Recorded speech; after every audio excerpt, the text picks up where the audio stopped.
an important person.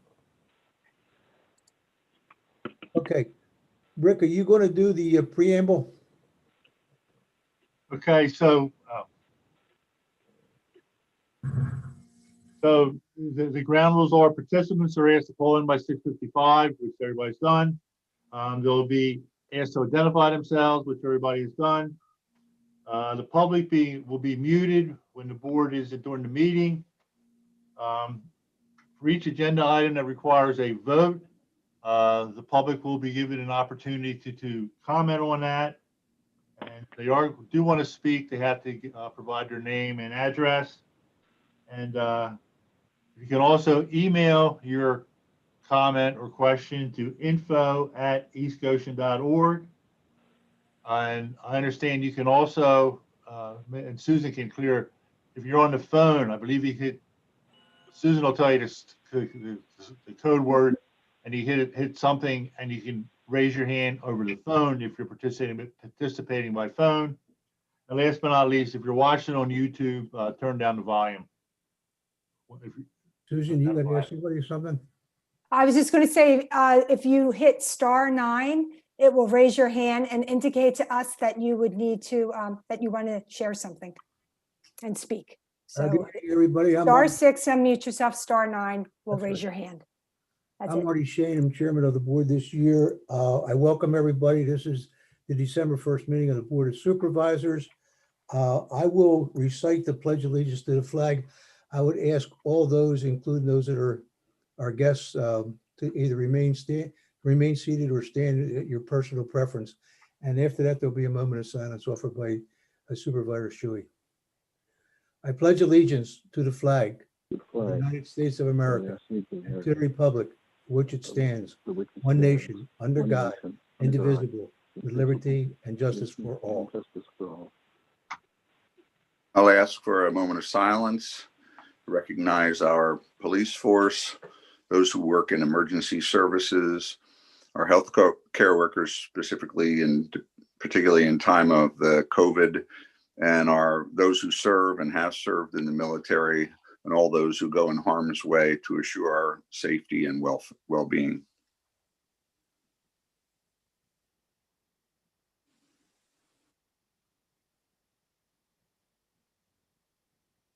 Thank you.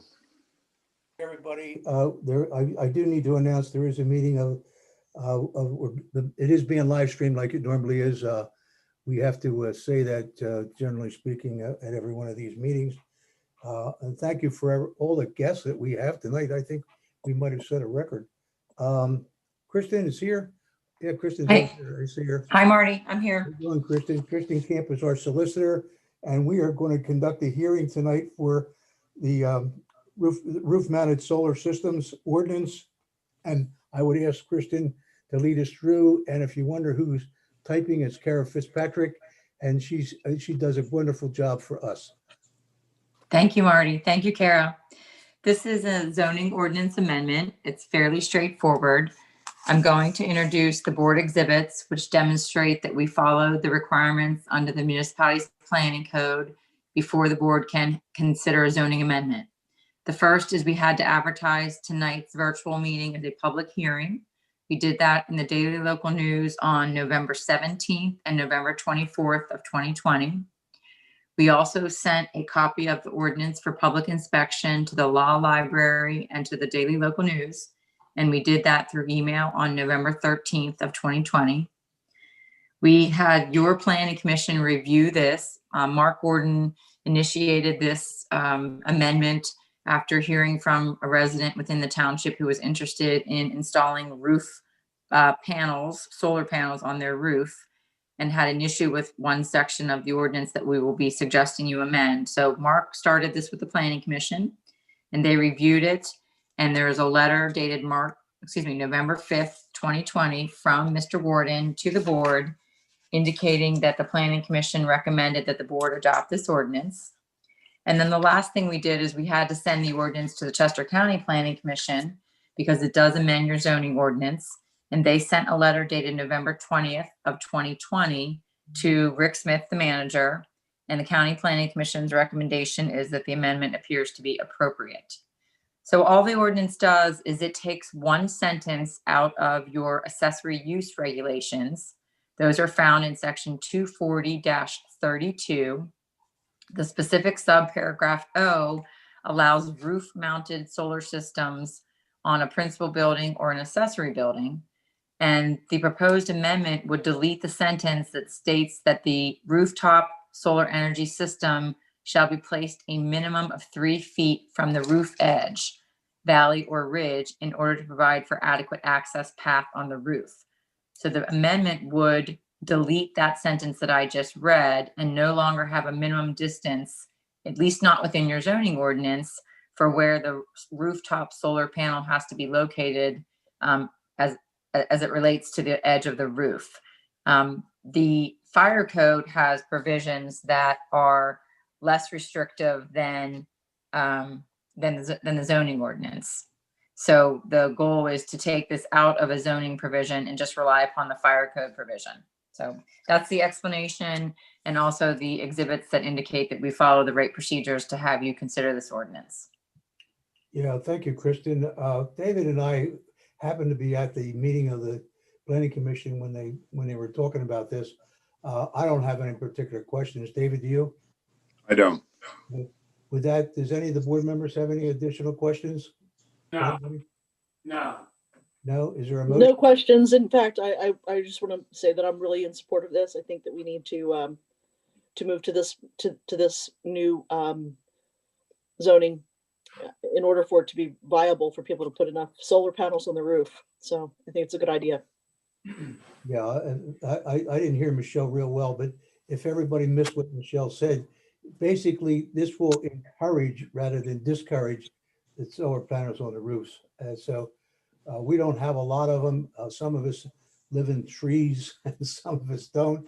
But there are a number of spots that this is appropriate for in the township. In fact, it's probably 50-50 to say the least.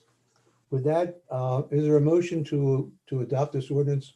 Yeah, Mr. Chair, I'd move that we approve the zoning ordinance text amendment to eliminate the dimensional standards within section 240-32, subparagraph O1E, pertaining to the placement of accessory use rooftop solar energy systems on our roofs in our community.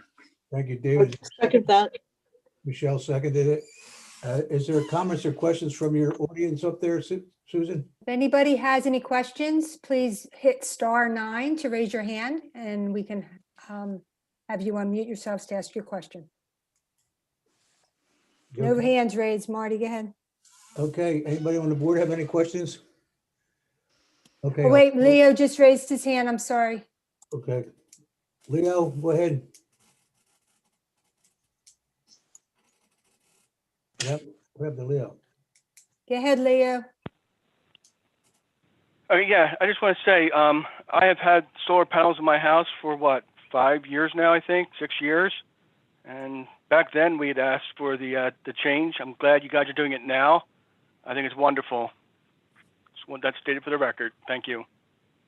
Thanks, Leo. Remember, local government moves at the speed of a stampeding turtles. One of the supervisors used to say, so we finally got it done. With that, I will call the question. All those in favor of the motion? Aye. Aye. Is anybody opposed? 5-0, whoever's taking the notes. There's the chairman's report. We met in an executive session tonight to discuss a personal matter, and on our previous meetings on November 30th to discuss a legal matter. It's always necessary for us to do that. The 2021 budget is now available for review on the township website, and we are expected to adopt it on December 15th. And up until that point, and including that meeting, we have the opportunity, if somebody presents a legitimate issue, we can change something. There are certain requirements that we have to meet, but other than that, we can do that. Otherwise, it just sails through.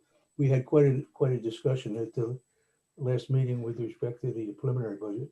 Marty, Yes. Marty, if I may say, for people who are listening and who weren't in that discussion, the initial draft of the budget we got was it had a deficit of almost $800,000. Right. And at our meeting, we cut out $650,000 of spending. So we only have to take about $150,000 out of the general fund. And I think people ought to know that, and anybody that's listening ought to hear that. Thank you. Because we've been whacking away at that budget and we're still in a small deficit. For Hey, people who Marty, don't know, that was John Herzog. I just wanted to say I'm Who's signing that? off. To have a good night, guys. Thanks, Kara. Take care. Take care. Bye. Bye. Okay, that's where we are. And for the record, I will also say that a large portion of that reduction is deferral of township infrastructure and maintenance that will need to be done sometime in the future. So just so you know that some of that is maintenance deferral. Right. The whole idea behind this was, in fact, this is a difficult environment to predict what's going to happen, and we have to be prepared for everything.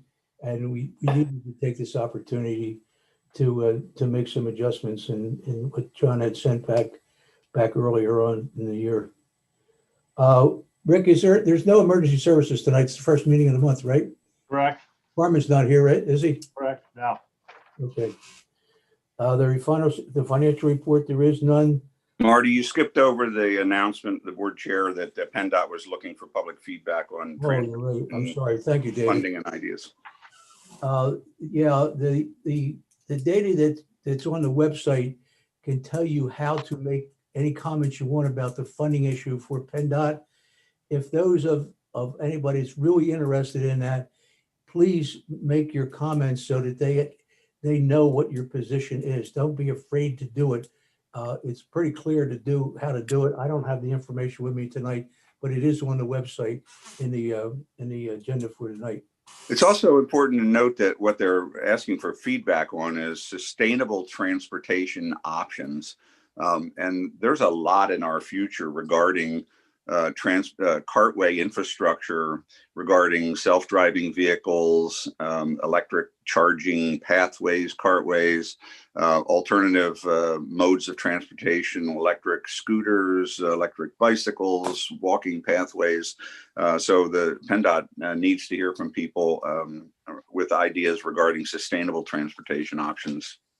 I would also say, I'd also offer, David, thanks for that, if you go into the website, penndot.gov//funding, you'll see that a lot of the options they're looking at have to do with using existing infrastructure to doing things like corridor tolls, congestion management.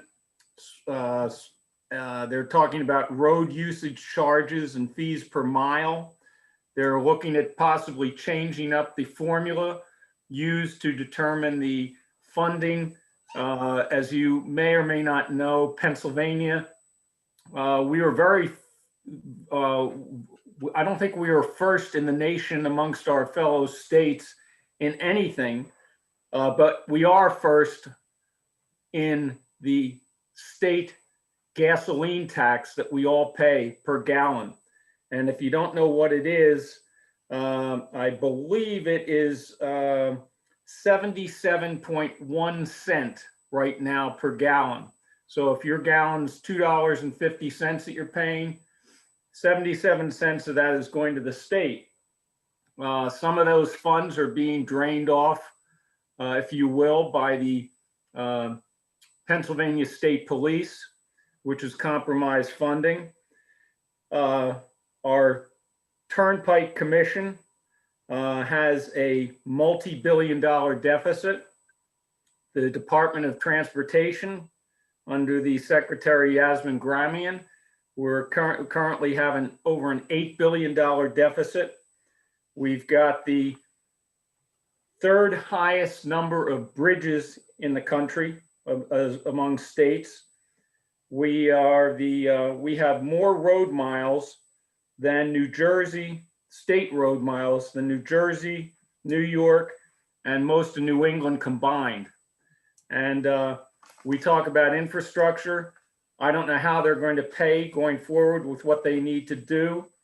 and where they're going to get it from. But if you look at that website, you're going to see that they're looking for new ways to get money, and they need a lot of it. And there's some novel things in there that may not be too appealing to you, so it's worth taking a look. Mike, Michael set up all last night to Mike, memorize his comments. Mike, the state gas tax is 58.7 cents.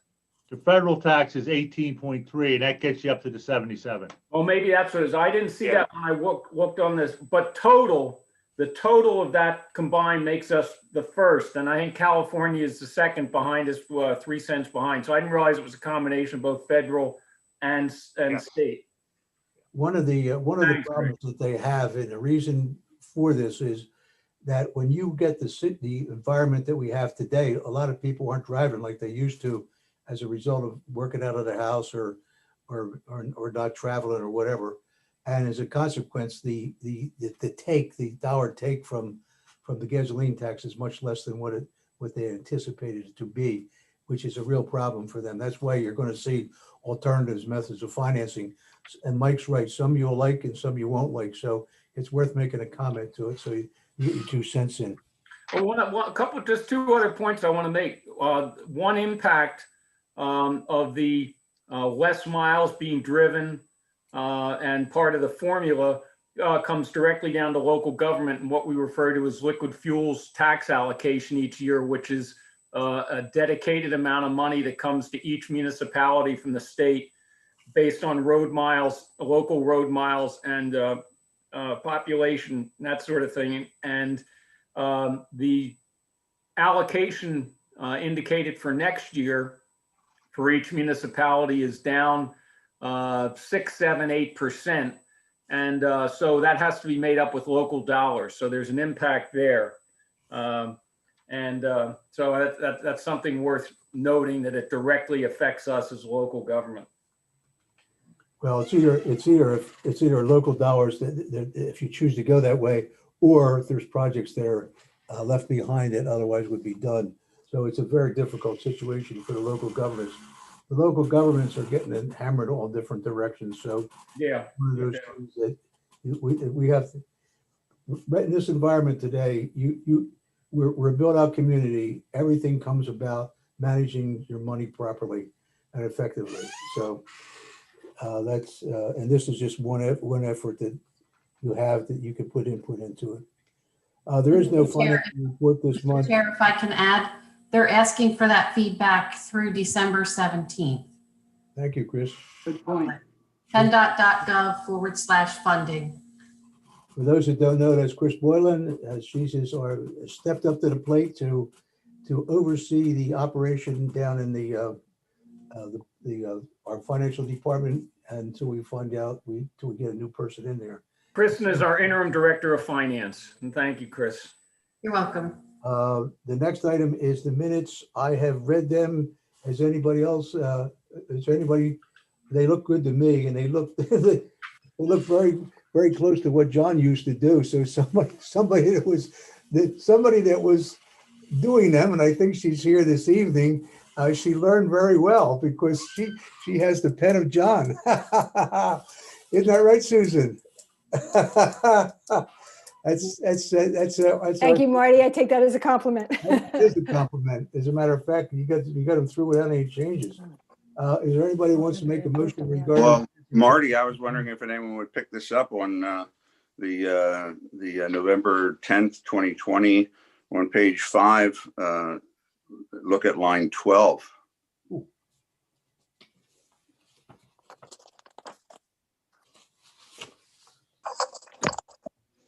What's it say, David? I forget. Why don't you read it?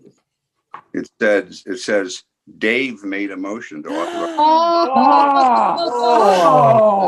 Oh my God. I'm so sorry, David. Who is that? Who that How did that happen? Man. Whoa. You guys have to be more careful at reading your minutes. I think that was just a Whoa. test. I read through that. David. I would like to make a motion that the board approves the the minutes of the board meetings of Tuesday, November 17th, 2020, and Tuesday, November 10th of 2020, as submitted with one correction. Seconded. Does any of your folks have a comment? No? Okay, I'll call the question. All those in favor of the motion? Aye. Anybody opposed?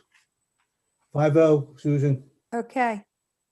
The next item is the treasurer's report. Michael, do you have any initial comments to make? I did review the bills to pay, and others may have comments. I only had one comment on the list of disbursements. It happens to be in batch 3 of 4, page 1, and it is under the Capital Reserve Fund, and it's an expenditure of $20,000 and change to traffic planning and design for the Paoli Pike Trail. It says on here, it's handwritten, offset by grant. And I thought that our design costs and engineering were being paid by the township funds, and it was the construction costs that were being paid for by the grant. That was my only question. Good Michael, this question. is Mark. Those are inspection costs. So that's the PennDOT inspector for CD&E, and that's part of the trail. Okay, Mark. So that is integrated with the actual construction. I got you. Oh, phew, because I wrote that note. Welcome, Mark. All right, Chris. Well, I just want a clarification. Mark, thanks for that. I didn't have any specific questions on things. I'll open it up to anybody else that has any comments on the suggested disbursement. Anybody else? Michelle? I didn't have any questions. Chris, from just from a board perspective, on the meeting on the 15th, we're kind of used to getting an update on where we are given our revenue situations with regard to the COVID and earned income tax and things like that. And I got your notes on the real estate transfer tax increases because of active real estate, which is great, and the reduction in the Verizon franchise revenue. But for the 15th, it'd be great to have an overview of budget against projections, both revenue and expenses. Chris, are you doing that every month, starting in June to the end of the year, so we kind of have an idea where we're going to end up? Well, before John Alcho left, he had indicated to me that I should not change the projections because he didn't anticipate anything to change from what he previously submitted back in October. That's okay, but if you sense that there's something, you might want to talk to Ricky about that and let Right. us know, because that's a big deal for us. Right. But John does a good job. John did a good job for us in doing The that. only one thing that may is that sale of the Hankin property, and they're anticipating that sale before, but we probably won't see those revenues until the new year. Right. Yeah. So there are a couple commercial properties that are on the radar for selling that are not included in the budget at any time, actually. But being that they are happening between November 29th and the end of the year, we won't realize those revenues until 2021. Yeah. Have we gotten all the earned income tax submitted? We pretty much know where we are for the year there. Right. Everything that we've received has been recorded to date on earned income. And as far as I know, even since John left, there's been nothing that would be significant to change the projection. The projection. Yeah, Okay. David, for December's EIT as an example, Chris and the department have the historical figures on what we would expect to see in December that John has probably used to play into the year-end projection, for example, for EIT. And unless there was some real significant event, most of those projections, including EIT, should hold up. The one wild card typically in revenues is real estate transfer tax. And as Chris said, if there's a settlement in December, there's a 30-day lag time, and so the recorder of deeds won't get that receipt to us till January. So I think his projections, unless there's something really surprising, are going to hold up pretty well. I just think it'd be interesting in the board meeting to look at, budget against projected on earned income tax, just an overview of how COVID did in fact or did not in fact affect us as far as revenue. Well, we've been pretty fortunate in East Goshen Township. Yeah.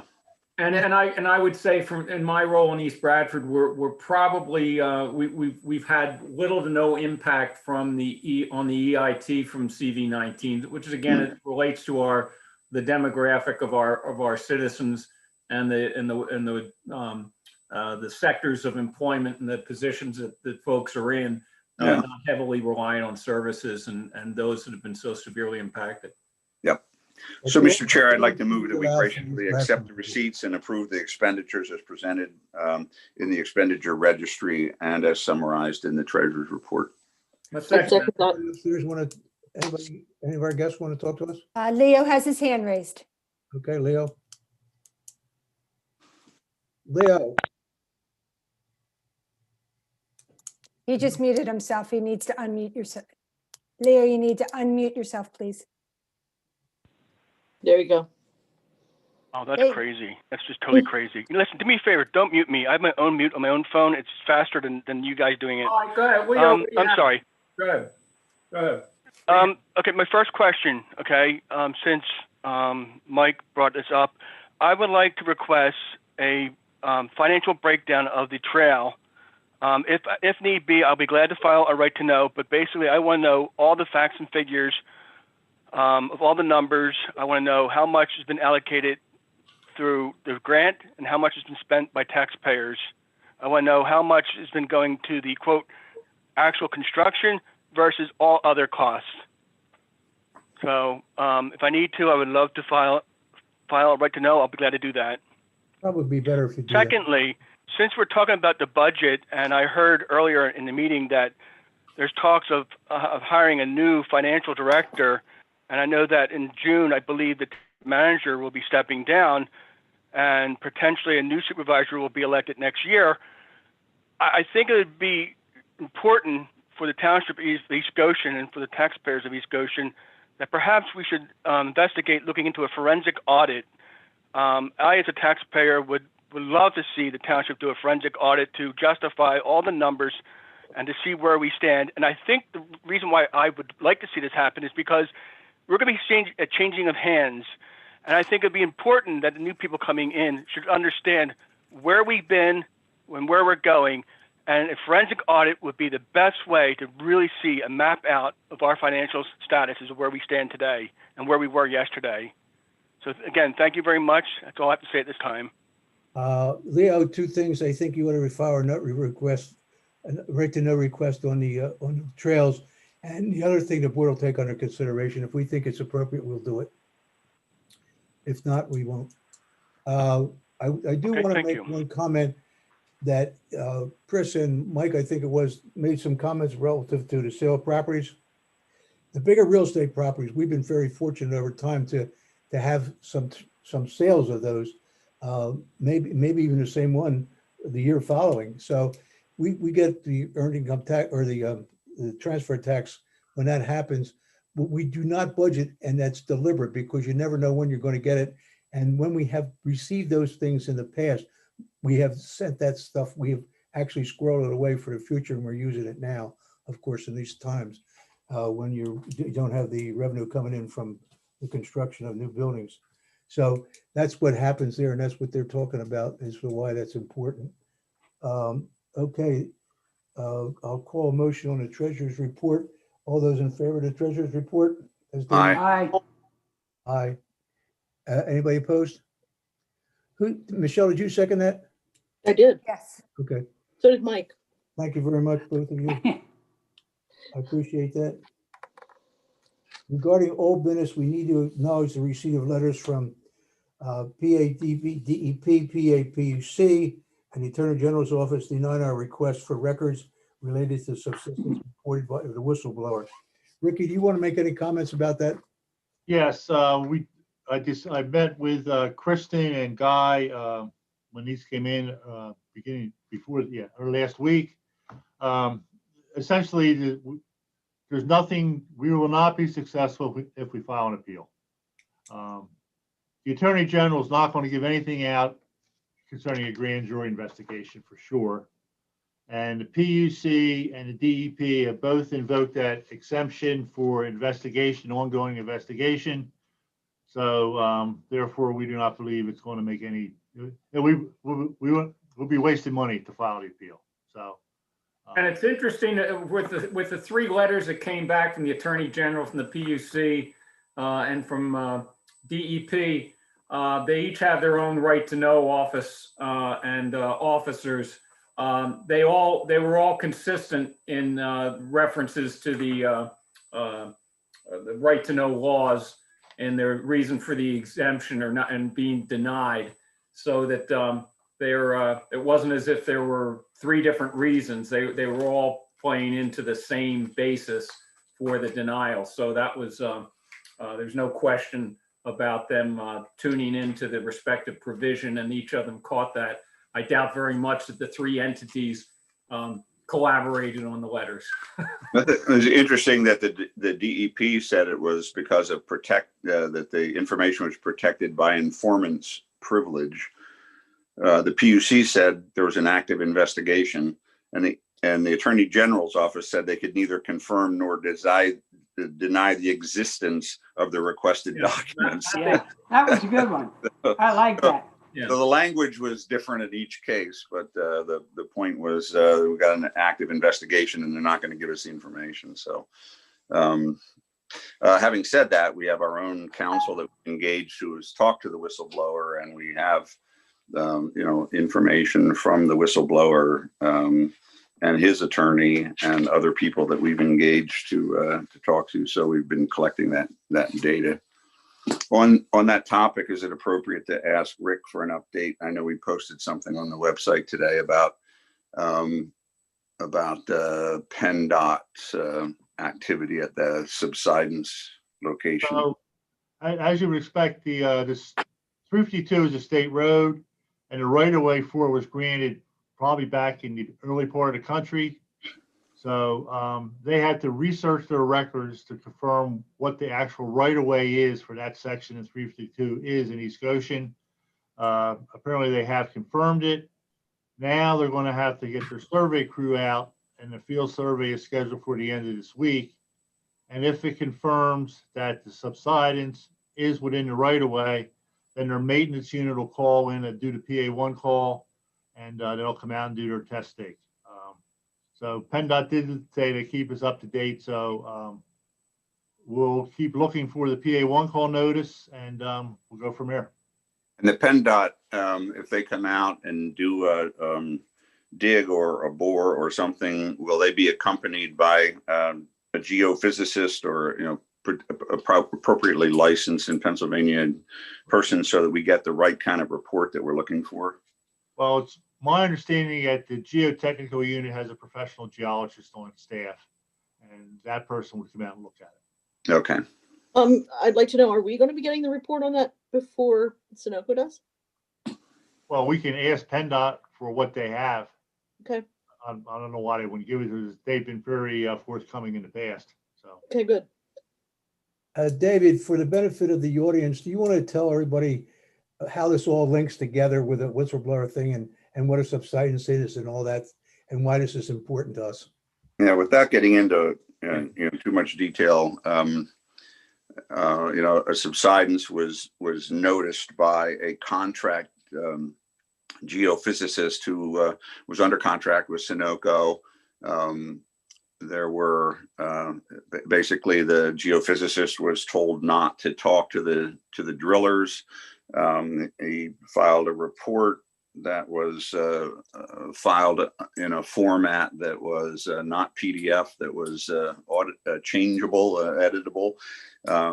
He objected. The report basically kind of got deep sixed, and then he was fired from his job. So he became a whistleblower because he was alarmed by the subsidence and the inactivity. since then, the township is and the pipeline task force has taken a series of actions to have our own counsel who interviewed the whistleblower's attorney, has talked to other Chester County legal folks. We've filed our right to know, which you just got a status report on, and we have PennDOT coming out. Rick, is it appropriate to talk about the conversation with Guy today, or is that wait on that? Oh, I guess we can now. So we had previously asked Guy to reach out to Sunoco to see if they would pay for the consultant for have him do the spend the $25,000, pay the $25,000. Sunoco come back and said no, they would not do that. However, they would give us their information, whatever they had. And they did say they would do some ground penetrating radar. So we're back up. They would, so Sunoco will provide us with their photos and surveys with us. They'll do another survey. And we've been surveying it since October 19th, and it's not changed. They will do GPR testing, which I assume is ground penetrating radar testing. And if there is a void, they will investigate it further. So there's one thing that they offer that is, quote, new, is the ground penetrating radar. So if they do that, we'll have some additional information. And Guy was going to get back to Sunoco and tell them to proceed. And let them know what PennDOT's doing, because I think once they get out there and PennDOT digs it, then the ground penetrating radar is going to show something different. So that's all. David, you all done? Yeah, I mean, that's kind of where we are right now. We're going to have hopefully some fairly quick action from PennDOT, and we'll get that report, and that will involve their geophysical staff person. That gives us a data point, but just my own personal position, everyone probably knows that the Sunoco's credibility with our residents and some of our other people on the board doesn't carry too much credence, but it'll at least be a data point. And I continue to be in favor of us conducting our own independent geophysical survey at that location. But pending what we find out from PennDOT, not only what we find out, but how they conduct that survey, what techniques they use, my feeling about going forward will depend on what that looks like. Yeah, the reason. David, let me raise another subject, or the old subject of the right to know request. Are we letting that die, or do we want to come back? I know that the one of the reasons that they turned the request down was that it was overly broad. Have we considered trying to narrow it so that it doesn't include a request for information on the investigation and the whistleblower's complaint? Yes. Yeah. The bottom line is anything related to active investigation is going to get denied. Well, can we be more specific in our request for information? We don't want to know about the whistleblower investigation. What we want to know about is the subsidence. Well, and what we've asked Guy to do, and we're waiting for a response, is to reach out to both DEP and PUC with that, basically that statement. Hey, we don't really care about the whistleblower, but hey, do you have any information that, based on your geologist or your studies, that indicate that there's something unsafe out there? Guy has reached out to both DEP and the PUC, since those two people have geologists and stuff on their staff or contract with them, and we're waiting on a response. Good, thank you. And I also want to mention that the Pipeline Task Force has done considerable amount of research into the subject. including, previous geophysical information regarding that strip of the road. And they've also done some early investigation into the types of geophysical surveys that should or could be done there, and also qualified firms under the state law that could perform an independent geophysical survey. They haven't engaged anybody. They haven't talked, promised anybody anything. They obviously can't contract with anybody. The board would have to do that, but they've done a lot of preparation work and are prepared to help us move quickly if we decide to go forward with that. Okay, thank you, David. Appreciate that. The next is we're moving into new business, and the first issue is to pick it up. Excuse me, Marty, I just want to say, we have some hands raised. Do they need to wait to public comment to? They have to Okay. wait unless we're taking Okay, action. just wanted to. They have to wait to the end. Next, we need to consider a date for the ABC planning session. Usually that's left up to the chairman at the time, when that'll be determined at the end of the first meeting of the beginning of next year. So I don't know what that is, but I would suspect we could take a date now. And I think that we have decided to move it from Saturday morning to a night during the week. So we could pick any night that we wanted. Obviously, we don't want to pick the first, either the planning session meeting in September or the second meeting in September, because they've already been assigned to us. So any other dates, free game. So do we want to do that tonight, or do we want to wait till sometime later? Well, there was a suggested date that Susan put forth. I put that in my calendar. What else do we need to look at there? Yeah, I suggested January 26th, that date. No other ABCs have a meeting that night, and it is a Tuesday night. Okay. Let's do it that night, unless somebody's away and wants to wait till they're back home. 26th of January. That gives plenty of time for a new person to get settled in. I'm booked into all the way up until next July. I can move something. You're just going to have to make an exception to the. That's 26 is good. 26 is good. What time are we gonna put down for that one? 6:30. 6:30. We'll use the 26th as the date then. Susan, thank you for scouting that up for us. That's a very important piece of information, to not have anybody else meeting that same night. All right. That'll be good. I can tell you from just being on the liaisons that I have. What else do we have here? The committees are really enthusiastic about talking to us about what they accomplished this year and what their goals are for next year. So I'm looking forward to hearing that. I would suspect that's probably the same for others. All right. And now we have Malvern Library online. I think that's Maggie. Yes, Maggie, Mr. Chair, before Maggie begins, hi Maggie, welcome to the meeting. I just wanted to give a little bit of background. I did a little bit of research for the newer board members, just to give you a little background on the Malvern Library situation.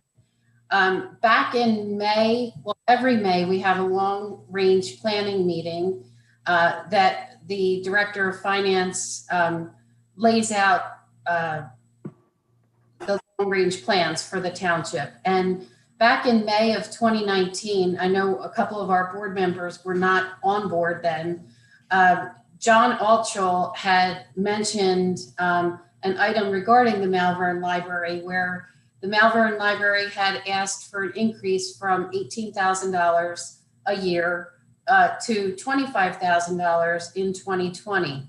And then it was projected out to be a contribution of $28,015 by 2025. That was kind of like the game plan. And Maggie, maybe you could speak more to that when you have an opportunity. But one of the things that John mentioned was that we had not increased contribution to Malvern Library since 2010. But prior to that, the township had given Malvern Library as much as $32,000 a year. In December of 2019, East Goshen paid Malvern Library $18,000. And then in the 2020 budget, we had $22,500. And typically, if I understand correctly, that payment is made to Malvern Library in December. So I would expect to issue a check request in preparation for the December 15th meeting, asking for the board to approve the $22,500 payment for the 2020 year as the Malvern Library contribution. So that being said, I know there was discussion for the 2021 budget at the November 17th meeting, where the board had some discussions to go back to the $18,000 a year contribution. And with that, I'll turn it over to Maggie as she provided an explanation and some background. So Maggie, it's all yours. Thank you. Hi, thank you for having me. Can everybody hear me okay? I tend to have problems Yes. with my, okay. Oh, yeah. Yes, I can hear you. All right, I thank think you. everybody's okay. Is everybody okay? Yes. Okay, Good. all right. Yeah, great. So thank you for having me first off. So I'm here tonight because Malvern Library would respectfully like to request that East Goshen reinstate the library funding to remain flat for the 2021 fiscal year of $22,500. Malvern Library actually has 4 local community entities that are in our service area. I'm going to refer to them as municipalities. That's East Whiteland, Malvern Borough, Willistown, and East Goshen. In the letter I submitted in your packet, I included a table that broke down the how each township is contributing and how each municipality is also broken down by per capita, the card holders representation for our library, and also our checkouts per those residencies. There is an error on your phone in your table that I have corrected on mine, and that is in regards to East Goshen's per capita. I'll get to that in a minute though. So for Malvern Borough, also in that table, it is very important to note that the amount listed as their contribution is including the $50,000 we receive in in-kind services from Malvern Borough. When we calculated our per capita, we did not include that in that formula because that would put their per capita at over $18. And so we decided to just leave it at the actual direct funding that they give to us every year. So their per capita is $3.54. They're 17% of our cardholders and responsible for 16% of our checkouts last year. East Whiteland has per capita of $3.64. They represent 20% of our cardholders and they're responsible for 17% of our checkouts last year. Willistown is at $3.84 and they are 24% of our cardholders and represented 25% of our checkouts. And by comparison, East Goshen this year is giving us $1.25 per capita, yet they also represent 20% of our cardholders and we're responsible for 19% of our checkouts. So the average actual per capita with all that included is over $3, which East Goshen is providing a third of that cost. So with that, that's when we decided to approach East Goshen last year to bring up this gap that was occurring between the funding versus the usage of the library by East Goshen. And that's why it was presented the idea of incrementally increasing the funding for Malvern Library, especially because the funding had been flat at that point for about almost 10 years. So it was agreed upon that $1.25 or a small 20% increase of $4,500 was a good way to get started until parity was reached. We understand that there's a lot of difficulties facing many families, businesses, and government entities this year and going into 2021. The library has been a critical resource for many since the pandemic began. While it may appear that the physical building has been mostly closed to the public, it's important to note that since March, there's been a significant uptick in the use of the virtual library resources and checkouts.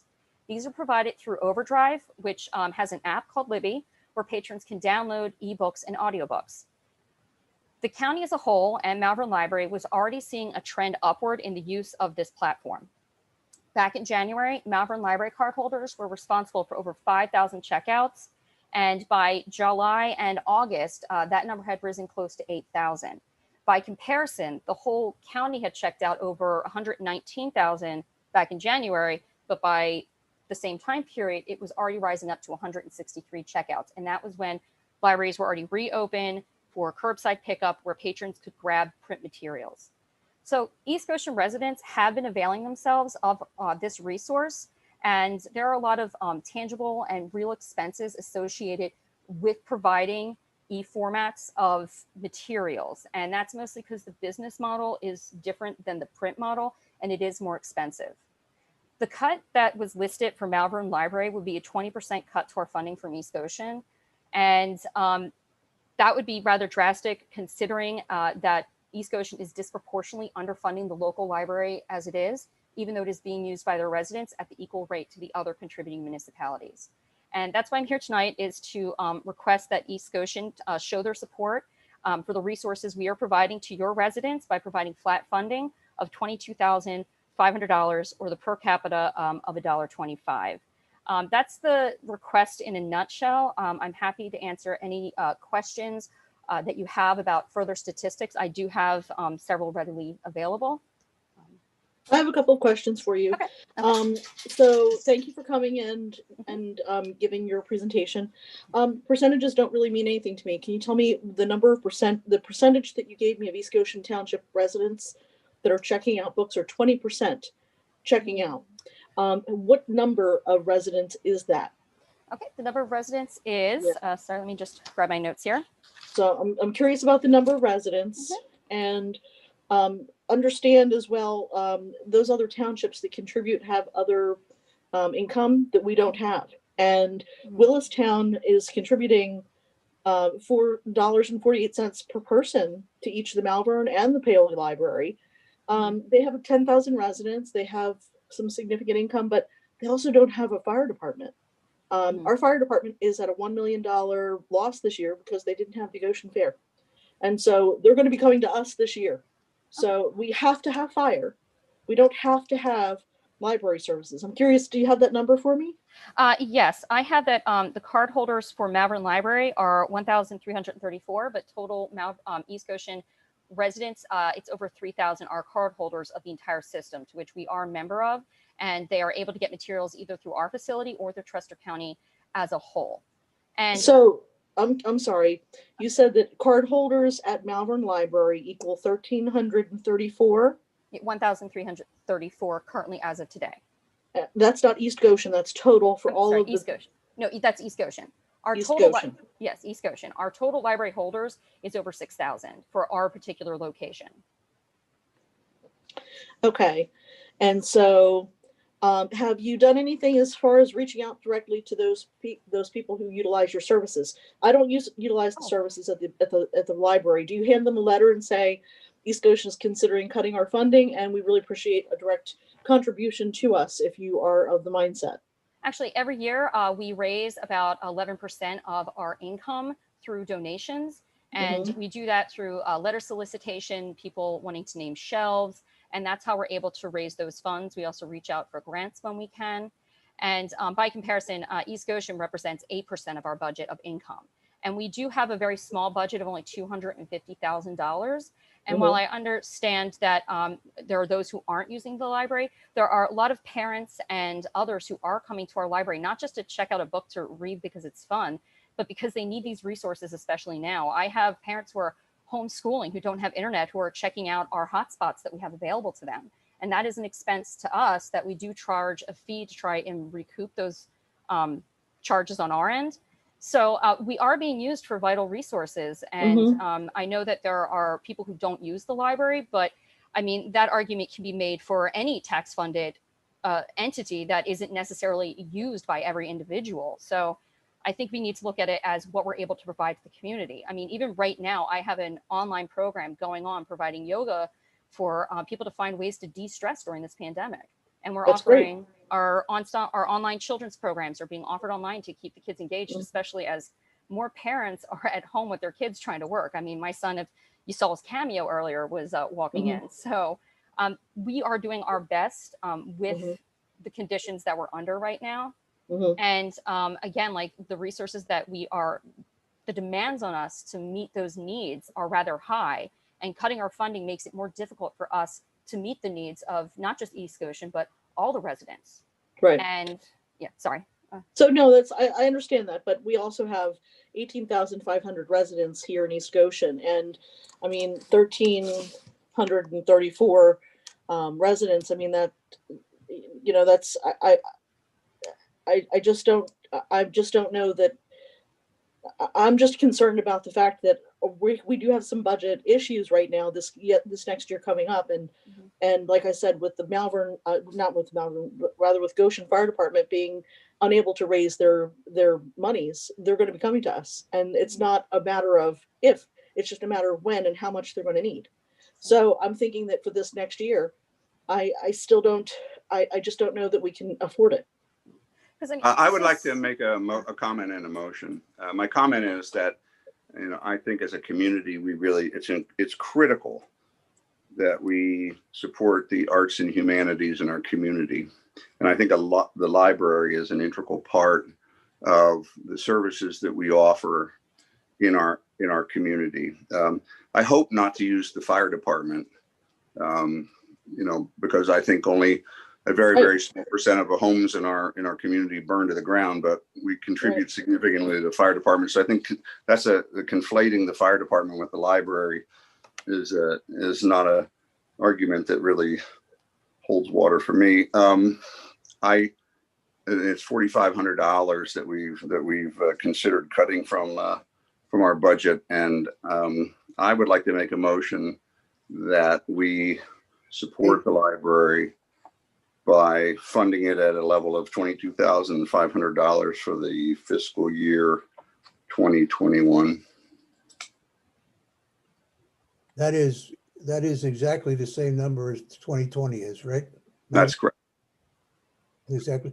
Yeah, I happen to be an old timer in this thing, and I was back in the $32,000 days, and I came from a meeting, by the way, I want you to blame me, not anybody else. And they specifically said they wished that every township would contribute at least $1 per resident. And I came back and told the board that. Well, the next thing you know, you went from 32,000 down to 18,000 something. And somebody came, and I don't remember who it was, that put a presentation on last year, and it really wasn't so much how many people were signed up, but what the percentage of the usage was, as I recall. And that's when we decided to add another quarter to the dollar per resident. And that's how we got to the number that we got to. Now, everybody here has a chance to say what they want to say and do what they want to do. And most likely, if you go back to the cuts, some of them were everybody agreed, and some of them, it might have been a 3-2 vote. But 3 votes are what carry the water here in our township, because we have five supervisors. So David has a motion on the floor. Is there a second to that motion before we get ahead of ourselves here? I will make a second so we can do something to either do it up or down. Now, I will say to David and everybody else, we don't have to make any decisions now or next meeting. We need to make them after due diligence in the meeting on the 15th. Now, that doesn't say we can't decide what to do tonight. And it doesn't, I'm just saying that from a practical standpoint, you can hold off as long as the 15th or 15th, I think it is. That would be the next meeting. 15th. So It's 15th. that I would say probably there was more conversations about the library when we went through this exercise than there was anything else. No, I take that back. There's one other exception. So it depends upon, I think it depends upon what era that you came in as to where you are, Maggie. It's not that we're trying to do anything. Now, the problem that we exist, and I think I remember that doesn't the Malvern Library Association, the library group, so to speak, it doesn't work the same way as the county organization does. Isn't that right? It's a little bit on your own. Yes, we're I considered think a it's member important to library. explain that. So we're a federated system. So the Malvern Library, like most libraries throughout Chester County, are members of the system. So there are common things that we all do together in unison that we all agree upon. And then when it comes to majority of funding, that's done mostly through the local service areas we do have a funding formula that we divide up the money we receive from the state and from the county so that way it gets filtered down to the libraries in a way that is most effective for each library. So we are able to make our own rules and regulations and also at the same time our own policies, but there is a community amongst the entire system. So we do share materials. If we don't have something in our collection, for example, we can have it brought in for you, not a problem. People can go and use any library in Chester County. It doesn't matter what municipality they're from, what their home library is. And so there's a lot of that give and take between everybody. So I could have ordered a book, like for example, I live in Phoenixville, but I pick up all my books at Malvern. So there's no issues with that. So we have a very good, tight relationship and we're always in communication with each other. Does that answer your question? I want to second what Michelle said. You have a very unusual situation because you got Malvern Borough, and Malvern Borough has the ability of writing some of the stuff off as because you're in their building. We don't have that situation. East Whiteland has a ton of commercial property relative to their makeup, and I'm not suggesting because of that they can do more with it, but I mean they have their issues and we have our issues, but we're not like East Whiteland. I guarantee that we're much more of a bedroom community. The other thing too is Willistown is somewhat of its own duck. It's a very wealthy community and it doesn't spend a lot of money on a lot of things that we have to spend money on. Now, I am not saying, I mean, I was here at the time we moved it up, so I understand. Did you mention the usage of the library per community tonight? Did you talk about that? I don't remember. If I did, I didn't hear it. Yes, it's in the table. The community usage by checkouts is usually the best threshold that we have. So that is best described as a percentage because the numbers get rather large. But East Goshen is responsible for 19% of all of the checkouts that we have at our facility. And that puts them below Willistown residents who checked out, their rate was 25% when compared with all the checkouts. We also do get checkouts from people outside the service areas. So that's why the numbers can be like a little weird and not 100%. But yeah, so East Goshen is using us, the inside print materials at the same rate and actually higher than two of the other municipalities. Yeah, I think that was the basis for which it was the dollars were increased because we felt that we were falling way behind. Now, I have to tell you in all candor that we are not the same type of a community that everybody else is. We're not a borough, we're not East Whiteland, and we're certainly not Willistown. Now, I think at the time that this was all discussed a couple of years ago, one of the questions that was asked is, do you know how many residents avail themselves of the other libraries on the library system as compared to what you guys, what takes place in Malvern? Are you talking in regards to East Goshen residents? Usage I'm talking about. Okay. The other library they mainly use would be the Chester County Library. And so for people who list Malvern Library as their home library, that is that 1,334. There are our total, if I remember correctly, over 3,000 East Goshen residents who are members of the Chester County Library system. So that other half is going to the Chester County Library. However, it's very important to note that it depends on where you got your library card. So if you got your card online a year ago or so, you were automatically listed as a Chester County Library card holder, and it was not given to the correct home library based on residency. That rule has since changed, for example. There's also, if they went to Chester County Library, not knowing that Malvern was closer, that automatically became their home library. And unless it is picked up upon, they're going to remain a Chester County Library home library user, even if they're using our facility more. Yeah, Maggie, from my perspective, when you talk about, we have about 18,250 people roughly. Depends upon if somebody had a baby recently or not. The simple fact, when you talk about the card holders, it's 1,300, it's not an impressive number at all. But when you talk about the usage of the library, the number of books that go out or however you measure that usage, it becomes a lot more significant.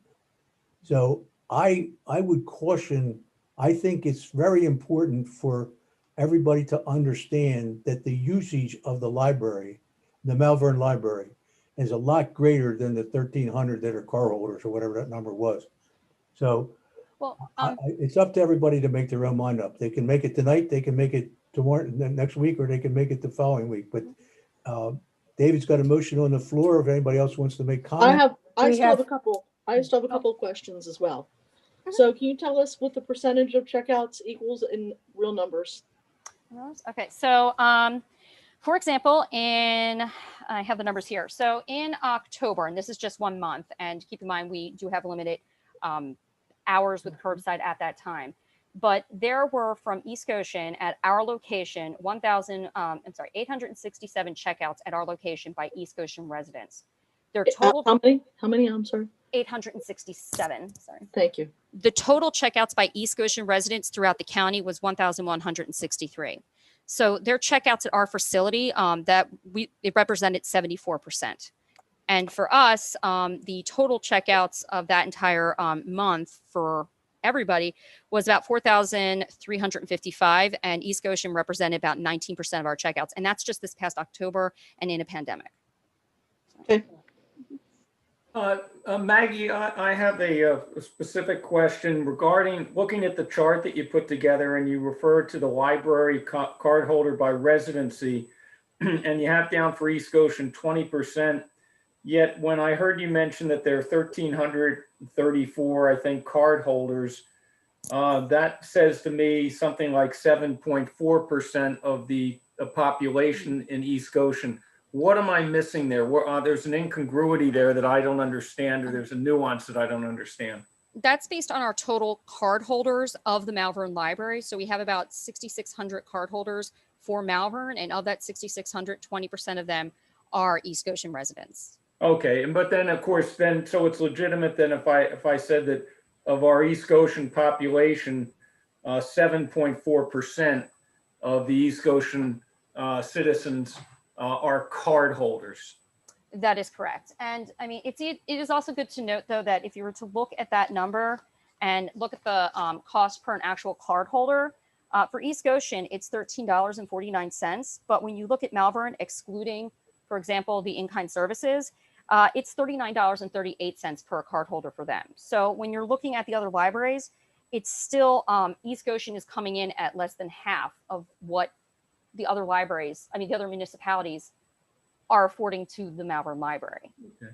Maggie, also, can you share with us any of the insights or background that you have with how particularly East Whiteland and Willistown, since they are municipalities of the second-class township as we are, how either East Whiteland or Willistown or both arrived at their respective $3.64 and $3.84 per capita contribution figure?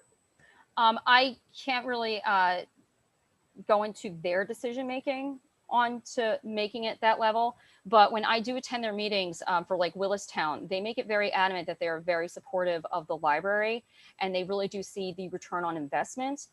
For example, the Pennsylvania Library Association has basically stated the return on investment for every tax dollar is $5 return. So it's a good way to spend your money to help your patrons. I even had an email today from a patron who made it very clear that he's ready to cut all of his other avenues because he realized that $25 is one book a month and he's checking out more than that. So the return on that value is much greater than necessarily the initial cost. Can I tell you, I actually talked to Marty McKenzie today. Oh, very good. Marty McKenzie is the Willistown financial director, and he and I talked about this kind of at length. And he told me that the reason that they arrived at that number was because they find that the arts are important. They want to support their libraries, and both the Malvern and Paley libraries, and they can do it because they do not have a fire department. He said, we liken this to what a fire department contribution would be. That's what he told me. Interesting. Maggie, do you, with your professional associations, Librarians Association of American Library Association. okay. Is there a standard that has been put forth for the ideal contribution from the public sector relative to a per capita? Is there some sort of a standard associated with making these kind of contributions that we could know? Well, the goal, if I remember correctly, of the Pennsylvania Library Association is to get all libraries up to a per capita of about $5. Wow. So, I mean, we're very happy with $3. We do our best what we can with what we do have. And I mean, I know I know that this is like about $4,500 that we're talking about here, but it really does mean a lot because our total operating budget is based on only $250,000 a year that I'm running a facility on. So that $4,000 really does go a long way for us. Yeah. And I appreciate all the information you've shared on this matter. So I'll leave it at that. Does anybody on the board want to make comments? Because I have to open it up to the guests. Now, I just want to point out that Edgemont is just over $1 per person. They support 2 libraries. Each of them is Middletown and Newtown Square. Newtown Square supports their library at a much higher rate as well because it's in Newtown Square. Broomall does the same thing. Parksburg is about $2.25 per capita. West Goshen Township contributes at $1 per person to the Westchester Library. And Mike, if I'm not mistaken, East Bradford is at $1 per person for Westchester Library as well. Is that correct? Correct. Yeah. So that was my research that I found out today. So and that's all I'll say. Is any of the board members want to make more comments? Because otherwise I'm going to have Susan open it up to the guests. I'll make one a final comment, knowing that the motion is on the table. I am willing to support the return to the 21 budget to match what the 2020 contribution is. But I would say this, Maggie, with the pressures that we have on us, and they're coming from all different directions, and local government is not alone. East Goshen is not alone amongst its colleagues, and we are not alone amongst other organizations such as yourself. But whether we're talking about ambulance companies that provide vital services, first responder services, fire, our police, it's daunting. And of course, as we talked at the beginning of the earlier on in the meeting, where we tried to whittle down nearly $900,000 deficit in our general fund, our principal operating fund, by doing so with deferrals of important infrastructure. These are very difficult times, and our alternatives as a local government are very limited when it comes to revenue enhancements. And the only really enhancement to our revenue that we have available to us at this point in time, or going forward in these next years ahead, that we're already discussing and looking at from our forecasts that are in front of us, our 5 and our 10-year forecast, is an increase in the property tax. Nobody wants to pay more taxes. People looked at their tax bill from the state for gasoline. If you drive 15,000 miles a year, you're paying almost $500 in taxes to the state for gasoline. So taxes are a significant issue. We don't always break them down or look at them in some of the other elements, such as our gas tax as an example. East Goshen is still relatively low, but we are quite accessible and transparent, and we're easily communicated with by our citizens. But we are looking at these situations going forward with that as our possible only option. And I would say to you that if we do restore the dollars for next year, I think you're going to have to respect these challenges going forward, that an East Goshen Township is not going to be able to approach the per capitas that are being offered by the East Whiteland or Willis towns. And we don't have a resident library, of course, like Malvern does, which is a different asset that they have resident. But even to hear a $5 per capita, that is way above our raising. And I just want to share that with you if this motion is carried forward and we reinstate these dollars for next year. I'm not sure where we're going to go next from there, but that may be it for some time, Maggie. I would share that with you, frankly.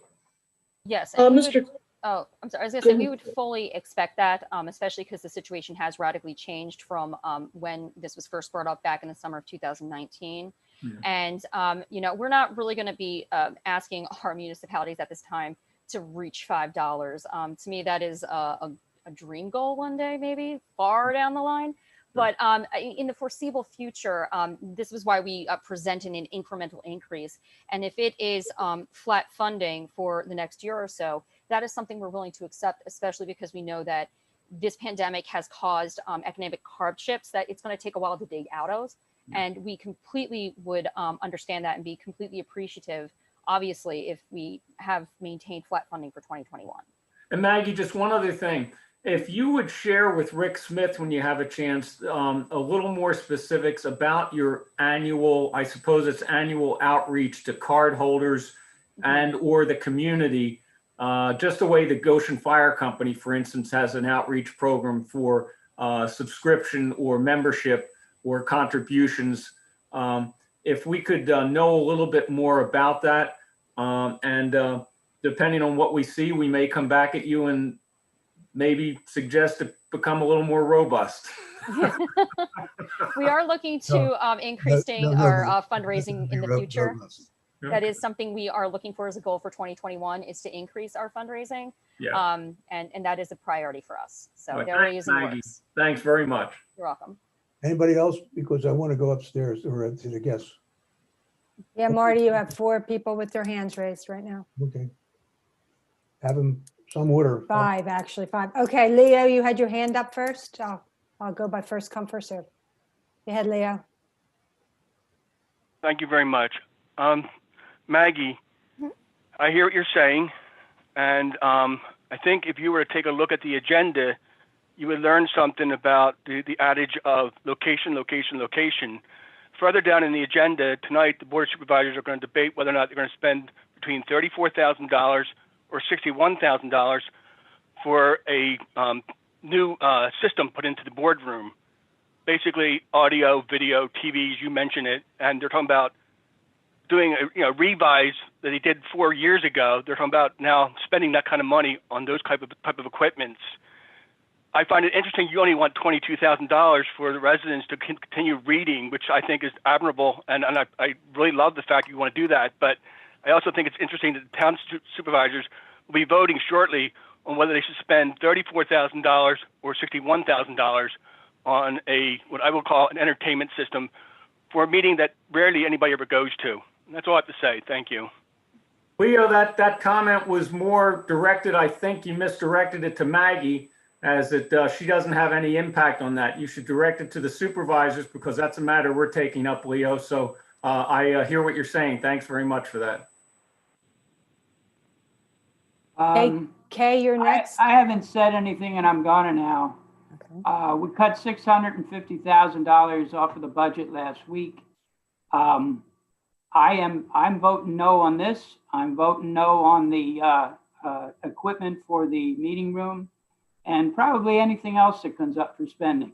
And I'm sorry for being a bad guy, but at this point, we've taken services away from our residents that I think are more important, the pond, etc. Last week, and I'm not going to vote to put anything back in. So I just want to be clear where I'm going, and I'm saying this for Leo. Leo, we're going to vote later, and I'm voting no. Okay, I just want you to understand, in this particular case, if you're going to, I just want to make sure you bring everybody's attention to the fact that we're going to say no to $22,000 for a library, but we might just potentially spend more money elsewhere. And John, I commend you. I thank you very much for being forward thinking on this whole matter. Thank you very much for your services. Next one, Susan. Kay, can you please unmute yourself? Kay Whittle, go ahead. Yes, this is Kay Whittle, 1626 East Strasburg Road. I just want to say that I am one of those people, so if you have any questions, I am one of the residents of East Goshen.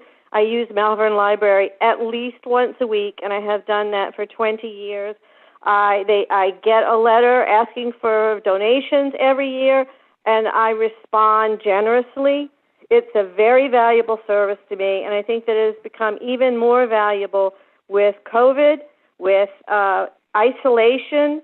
I think that the library steps up when and gives services to people online, or it makes things acceptable. I think that even on my street, which is Strasburg Road, I can point to at least 4 people who, like me, go once a week to the library. It's an invaluable service to me, and frankly, I do not want to go into Exton Library. It's too crowded. There's no place to park, and there is very little isolation.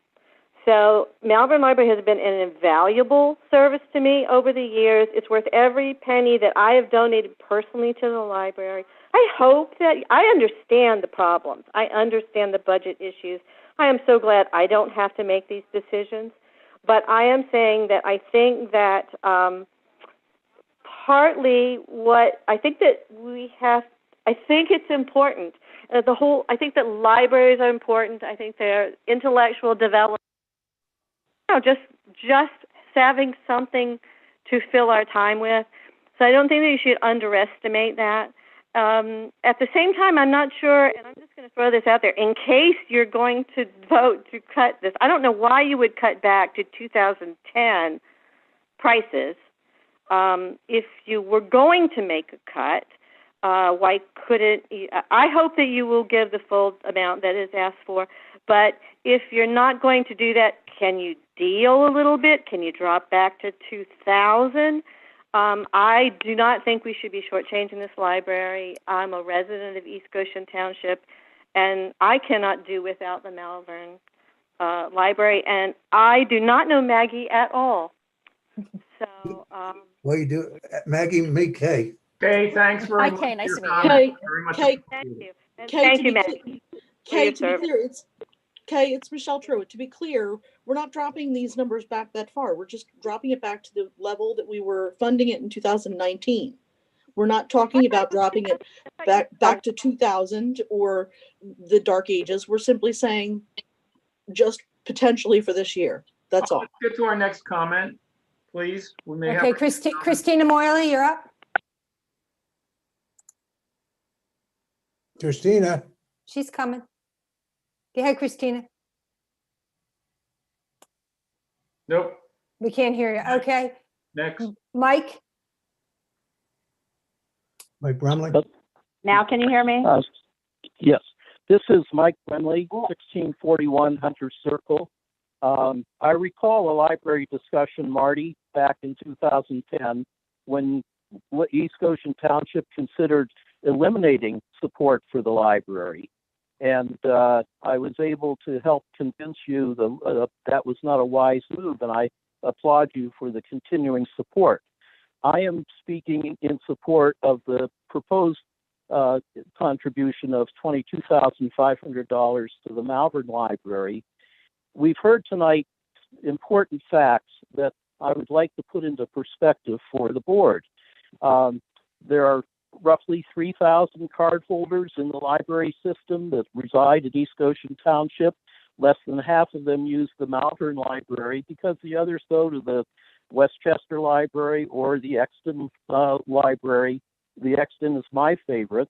But the important thing is Chester County has what was correctly described as a federation of libraries, and this gives us seamless service from one library to another, one catalog, the ability to borrow books from the whole county, and if your interests take you to look for a book that isn't there, the interlibrary loan group can get the book from another library somewhere else in the state. We are exceptionally fortunate to have that.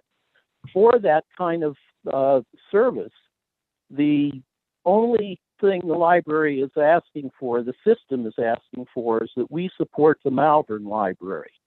As Maggie indicated, the budgets for the different libraries have different spectrums of where their money comes from, but they work together to make sure that everyone is getting adequately served. And part of the building block of that is that East Goshen's contribution for library services goes to the Malvern Library, not to Exton or to Westchester. And I want to, I think that East Goshen Township should support the whole library system by continuing to support the Malvern Library. And I suggest that you go back to this year's rate of $22,500, $1.25 per capita. And I thank you for your attention. Thank you, Mike. Thank you, Mike. Thanks, Meg. All right, Susan, can you? Yes, Christine, I Thank you. can hear you. Go ahead. Thank you. I had some trouble with the mute. I would just like to start by saying that I do support the arts. I am employed by a museum, so I'm a big supporter of the arts. However, it was not that long ago that we sat through meetings and I repeatedly heard the idea that we are in a time right now where we can only push forward needs versus wants because of our budget situation. And I think it was Marty that said that he was not going to vote for anything that was not a need at this point. And so as I'm listening to the conversation that's going on this evening, I agree that this library has value to the residents, but I can't see that it falls into the needs category when you look at it in terms of the needs versus wants. And at the same time, I'm thinking also about the requests that have been put forth before the board now on several occasions at several previous meetings for the funding of a safety study for the township. And that is something that has been deemed to be a priority here. And we are facing this uphill climb to get some money to do an external study of the subsidence. And yet I'm looking at these dollar amounts for $22,500 for the library, which to me falls into the wants category when we have a very definite need that is going unfunded.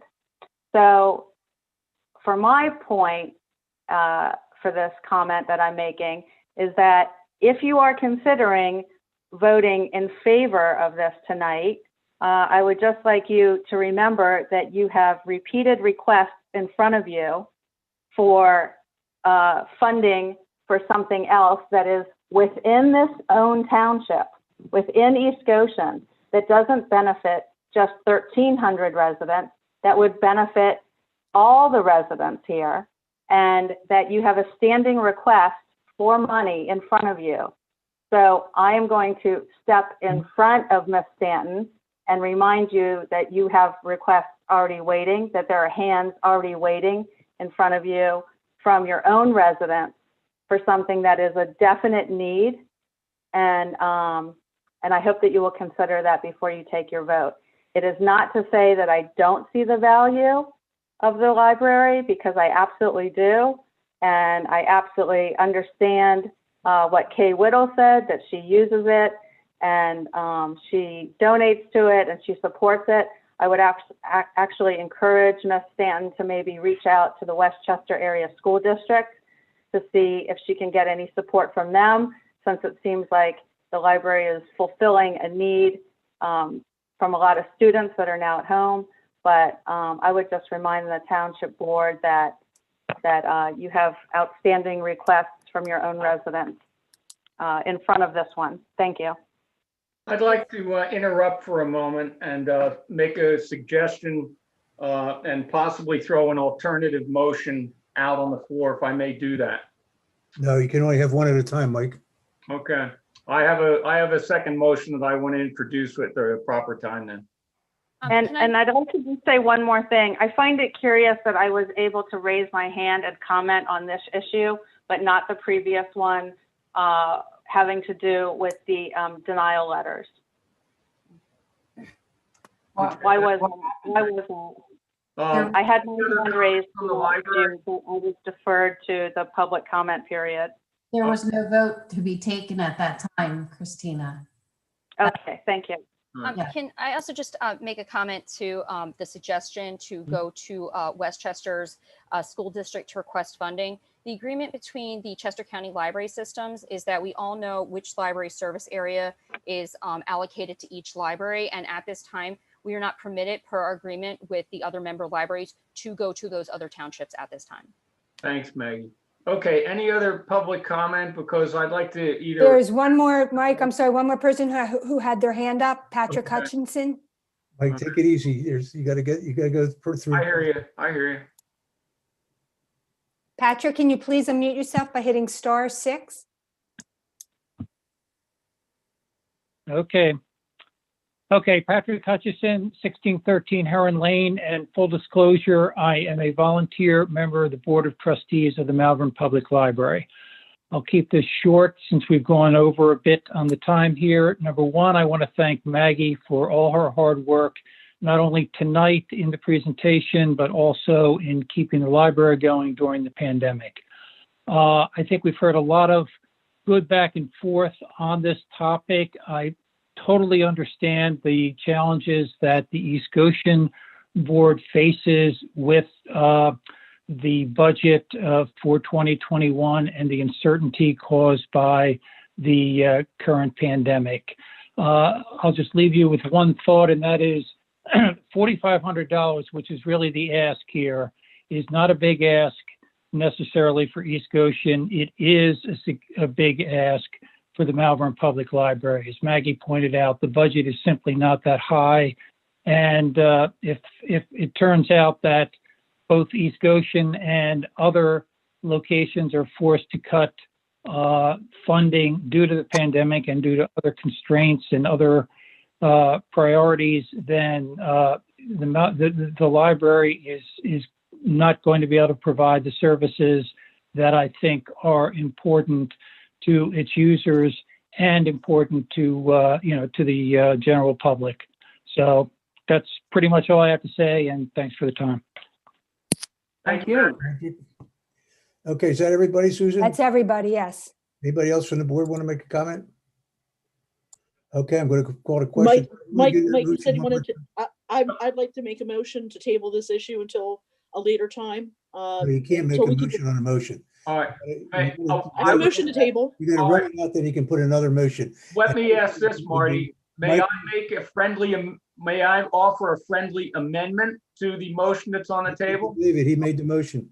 David, may I offer a friendly amendment? Absolutely. Be considered a friendly amendment at least. I would like to suggest a friendly amendment that in order to maintain the same funding next year as we have currently in the 2020 budget, that to do that, we further decrease the snow budget from $174,905 to $170,405, thereby adding the additional $4,500 back to the library budget. And knowing that last year for the snow budget, we actually expended, or we're projected to expend this year $126,000. So I think there's plenty of contingency in there. It's possible we'll have a severe storm or severe storms that could force us over budget there, but this is a way to maintain the cuts that we have with particularly a contingency line budget that's or group of line expenses under snow and winter maintenance, cutting it by the needed amount to restore the budget for 21 and for library that it is in 2020.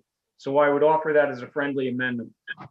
Who I made think, it? I think that's a creative, friendly amendment, and I'm not sure of Robert's rules on this, but I think I can accept that and modify my original amendment to include Mike's friendly amendment. Okay, who seconded that?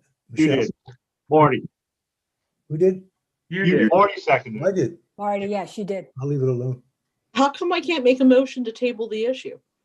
No, you can't till you after this. You got to do one at a time, Michelle. It's just the way it works. Then how do you Okay, table I'll an have to issue? call a question on David's motion and the Michael's friendly amendment to that motion. And then if, depending upon how that goes, we'll deal with your motion. All those in favor of the motion that David put on the table with Mike's friendly amendment? Aye. Aye. That's 3, right? I don't know. I've only heard two. I only heard 2. I'm a no. I'm just counting the I'm just I'm a counting no. the ayes for the moment. It's David, Michael, and me, right? Aye, yeah. Okay, Aye. can you, Michael, me opposed? I I'm opposed. oppose. 3 to 2. And you're and a point of order. We are supposed to be able to table a motion. 3 to I'm 2. supposed to be able to table a motion before it's voted upon. No, you That's Robert's rules. can't do that, Michelle. You have to Yeah. wait till one is done. No, that's I'm trying to block that motion. I'm entitled to make a motion to table an issue. And if I get a second, then that cannot be voted upon. You can't. You I have have, to then my motion has to be voted upon. Rick, That's Robert's rules. Rick, do you understand the matter of Parliament here? The general rule in Robert's Rules of Orders, you can only really have one motion on the table at a time. That is But you correct. have to be able to table a motion. And that's how you do it. You make a motion to table an issue. And if you get a second, then that motion must be voted upon. That's Yeah, Robert's rule only allows you to Michelle, table if David a motion withdraws the pending a motion. question for the sole purpose of taking up more urgent business in a meeting. That's Robert's rule. Michelle, I think if you would suggested to table the issue before the motion that's on the table now was made, we could have acted upon tabling the issue at that point. But I think there. We'll find out. We'll find out tomorrow, Rick. Okay. Okay, it's 3 to 2 at the moment. You got I that? didn't hear you vote, Marty. What are you voting for? I voted Is yes. this necessary? Well, that's not that, John. Made a That's not motion. He made it. the question. He made The the motion. motion He made is the what motion. as it stands. The He made motion the is motion to restore the. to it. What am I going to do? I think you ought to vote with the rest of us instead of wait until the end. I voted when I voted. You this- didn't say anything. I listened to you. I looked at your I did. mouth. I said the same thing. Well, thank you for, it's the first time I've ever been told I was quiet. But it wasn't. I wasn't. But All right. it's the same way. I voted the same way the first time when we went through the budgets. Whoever thought that the library could be so controversial? Yeah. Well, all right. Well, the motion carries 3 to 2 that the budget be maintained in 21 for the libraries. It was been budgeted in 2020 with the understanding that the snow winter maintenance budget will be cut by $4,500 from the current proposed budget to accommodate the library budget intact for 2021. That was I'll the have motion. that reflected for the December 15th meeting. All right, thank you, Chris. That's the way you have to do it, Chris. Maggie, thank you, appreciate it. Okay, Maggie, Patrick thank and you. Christina and Leo, thank you for your comments. Mike, thank you for your comments. Thank you very much. Okay, now we got to move on. We got to move on. Ricky, you want to, Mark usually does this. You want to do the bundled, the next item? So every year we go out and solicit bids for the normal stuff. First is fuel, which is the gasoline and diesel fuel. And we got one bid and it was from Riley and Sons. They currently service the contract, currently have the bid for last year.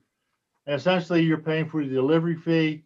The actual gas price goes up and down based on the rack price of Philadelphia. But anyway, the recommendation is to award them the bid for fuel in the amount of $14,688. The next one is for soda ash. Univar was the low bidder, and the recommendation is to award them the bid for $30,953.60. Rental equipment without operators. It's Foley. The weekly price is $46,456. And again, because of the ability of our staff, we can operate the equipment, so it's cheaper for us just to rent the equipment if needed and then operate ourselves. The signs was Vulcan Signs, $5,825.85. The mill machine, we did not receive a bid on that, so that will be rebid. We did get one bid for renting a triaxle dump truck. You occasionally need them when you're paving to make sure you have enough trucks. And we got one from RW Fetters at the amount of $95 an hour. And we also solicited proposals for roadside litter collection if you wanted to do it. We got the price. If you don't want to do it, you don't have to. But the amount is $11,520. And so we need a motion, the appropriate to make a motion to approve those bids, award those bids as presented. Hey, Rick, I have a question about Oh, I have a question. Yeah, go ahead, David. the rental equipment without operator. What is that, a fixed bid, or do we do that as needed, or how does that work? I don't understand how that. So we get prices for various pieces of equipment, and then if you use the equipment, you then call them up, they deliver it, and then you pay that rental charge for the time you're using it. So we're not really approving the actual amount. No. The actual amount. We're approving the. It's an estimate. It's an as needed amount. It's as needed. Yes. Yeah. Okay. They look for an estimate, David, at least to have some sense to be able to bid, but we're not required or there's no guarantee that we're going to expend that amount. Yeah. Okay. Thank you. Rick, I have one question. Let me go over to the Marty, may I have a question to Rick? On the bid that came through for the roadside litter collection, I thought we had pulled that out of the budget. No, we cut it in half. We cut it in half. Yeah, that's what I was going to bring up. We cut it in half, which is more than this. Well, when we put the ad out for the bids, for however reason we included it. If you don't want to award it, we don't have to award it. Or if you award it and don't want to use it, then we don't pay anything. Well, the question is, we cut it in half. Now this has to be bid, right?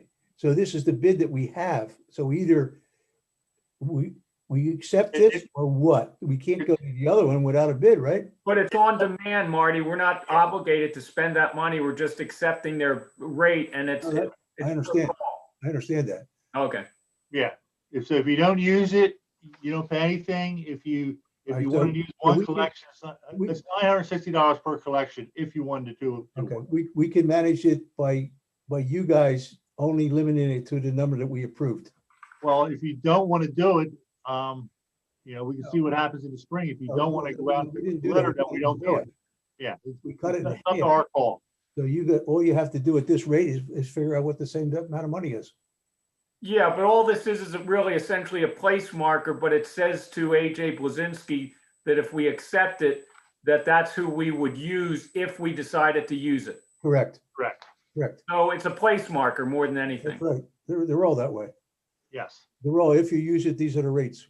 Yeah. I'm in favor of the service, but I don't think it is a absolute essential service. It's more of it's a value, but it's something that we don't have to expend in these times. So I come back to thoughts that John and Michelle have and that I have about essential wants versus needs. So this is more of a one category.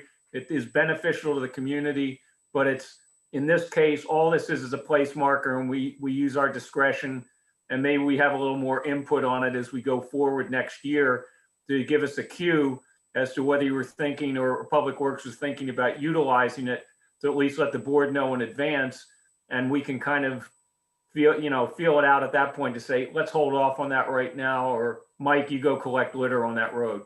I was going to call you Mike Greenhill's looking a little ratty. You and I need to get out there with our vests. You'll be happy to come to the next meeting too, Mike. We'll find something else for you to do.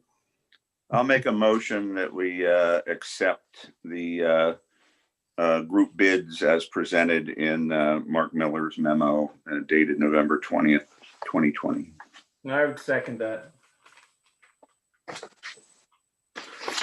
Well, we're going to make a motion. Susan, your crowd has an opportunity to. Nobody? No hands up now. Okay, we'll call the question then. All those in favor of the motion? Aye. Aye. Aye. Aye. Is that, Mike, did you vote? Yes, that was it. I think I know then, Susan. Okay. Thank you. Nobody's opposed then. Okay, next we have to consider the recommendation for the amplifier events. I can't pronounce the word. Jason has laid out a really aggressive little piece of information for us. He just wants approval of this, so we have to make a motion. Yeah, if I may make a comment, Marty, on the matter that Jason brings up was that there was an omission that it wasn't included in the budget for these amphitheater events. I can appreciate that. I would be willing to support a motion that would be a revenue neutral, expense neutral motion where the expenses would be a maximum of 3,000 with the revenues anticipated at 3,000 to make it a 0-0. But the fact that it was omitted, that's unfortunate. But to spend additional money that he would work within his resources to make it a neutral addition to the budget with both of them evening out at 3,000 each. I'd second that emotion. I just want to be clarification, Mike. Mike, are you suggesting that he needs to sell whatever he's going to do at $3,000 in order to be able to spend the $3,000? No, what I'm suggesting is that the expenses be brought down to 3,000 and with the anticipated $3,000 revenue as he's indicated. I can control the expenses more than I can the revenues. So that's why I would look on the expense side to cut that back and even it out. That's my motion. Okay, anybody else? I second it. Thank you, David. Anybody else have any comments or questions? No. Susan, is anybody up there, Sue? No hands, no, Yes. no. Okay, I'll call the question. All those in favor of the motion made by, who made the motion? Michael? Mike, yes. And seconded by David, to award at least $3,000 expenses to the amphitheater project, and with the hope that they offset it with a $3,000 of revenue. Okay, Aye. all those in favor of the motion? Aye. Aye. So Chris, you have that three plays against 3. Pardon me? Yes, I will have that reflected for December 15th. Okay, good. Thank you, Chris. Yep. That's 5-0, Susan. Okay. Thank you very much, folks. Next item is we need to consider, that's Leo's big picture item down there, folks. That's the one we're going to have to talk about. Or I have one comment on it. No in 21. What is that? That's the technology updates and changes for the board. hybrid, it's the hybrid system. No, I'm simply going to say I'm going to be voting no, not in 21, maybe 22, but not next year. As much as I like need to it do this, I'm going to vote no. Let me explain it. I'm out here. We're not gonna, the idea isn't to share our motion before we vote, but I know. people, the guests. We're already charged for this one. I figured we kind of just like rush ahead and get it over with. But Those are my guests comments. have an opportunity to comment on it if they want to. Marty, the impetus of this was, we tried to have hybrid meetings. Yes. Some supervisors Yes. at the building, other ones working from home. We tried various things of microphones, how to work, how not to work. The question was raised is, what can we do to facilitate having hybrid meetings where everybody can participate?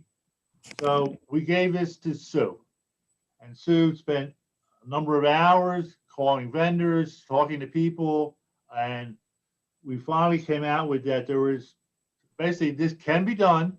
It is very expensive. So that's why it was presented this way. But if we're going to continue with Zoom meetings, it's a moot point.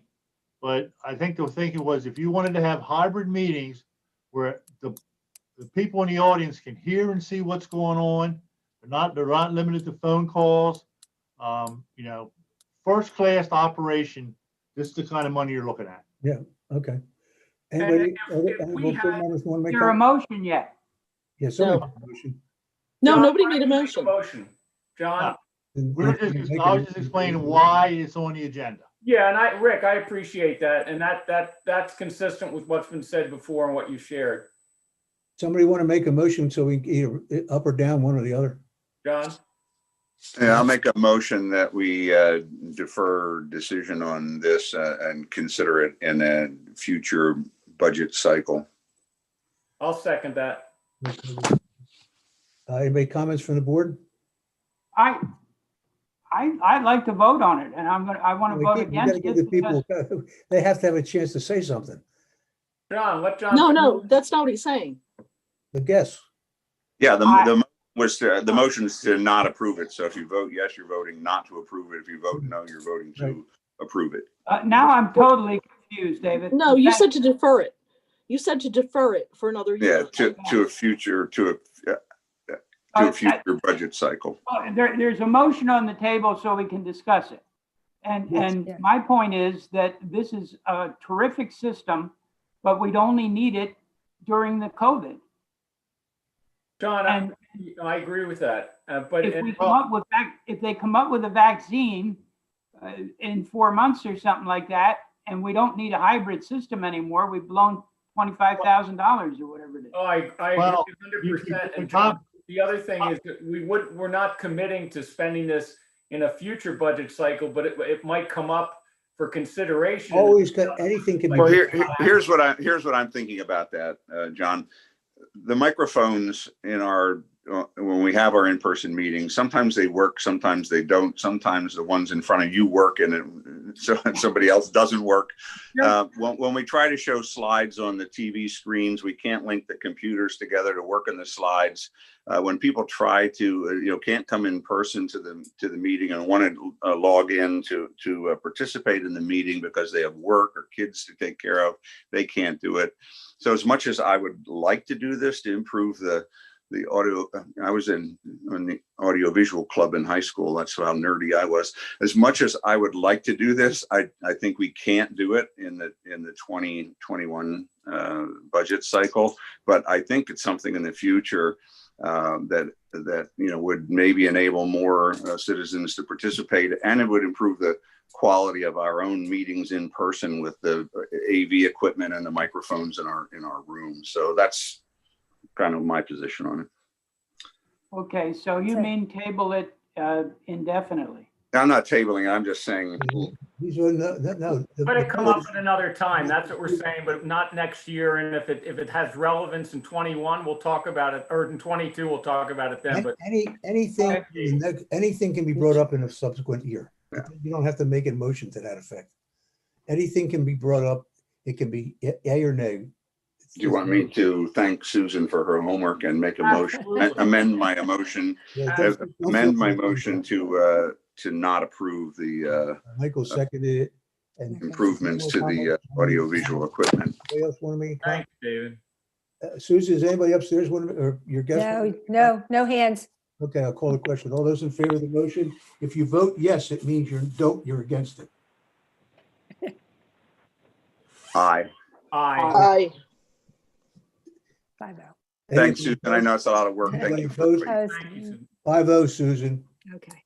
David, by the way, being, you weren't really nerdy being in that club. I mean, I wanted to be in the band club, but since I played guitar, they didn't want anything to do with guitar, so I couldn't join the club. So the marching guitar doesn't work. Next is to ask the chairman to sign the modified police agreement. This is the one I've asked David to do because I'm opposed to it. This is using the system that's been established. which is each one of us has our own quota, so to speak. And I'm all in favor of doing it if you pay for what you use. But David agreed to sign it, so whoever makes the motion, please make the motion so that the vice chairman signs it. Just for clarification of our folks on the call, this is the intermunicipal agreement between Westtown Township and East Goshen Township to provide WeGo police services to the two communities, and then to subcontract with our friends to the south in Thornbury. Do you want to read the full, David, if you want to make the motion, would you read the police agreement has been revised as follows? You want to read those? Yeah, I guess I can make a motion to authorize the vice chair to execute a revised police agreement that would include that the department would no longer contribute to the additional $225,000 to the other post-employment benefit trust, because that trust is funded pretty fully. The year-end surplus would be returned to the townships instead of retained.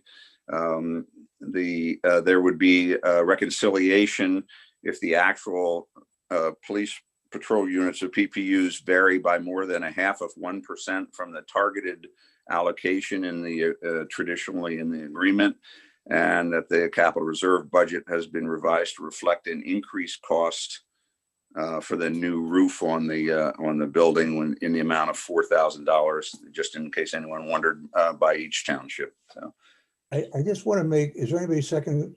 I'll second that.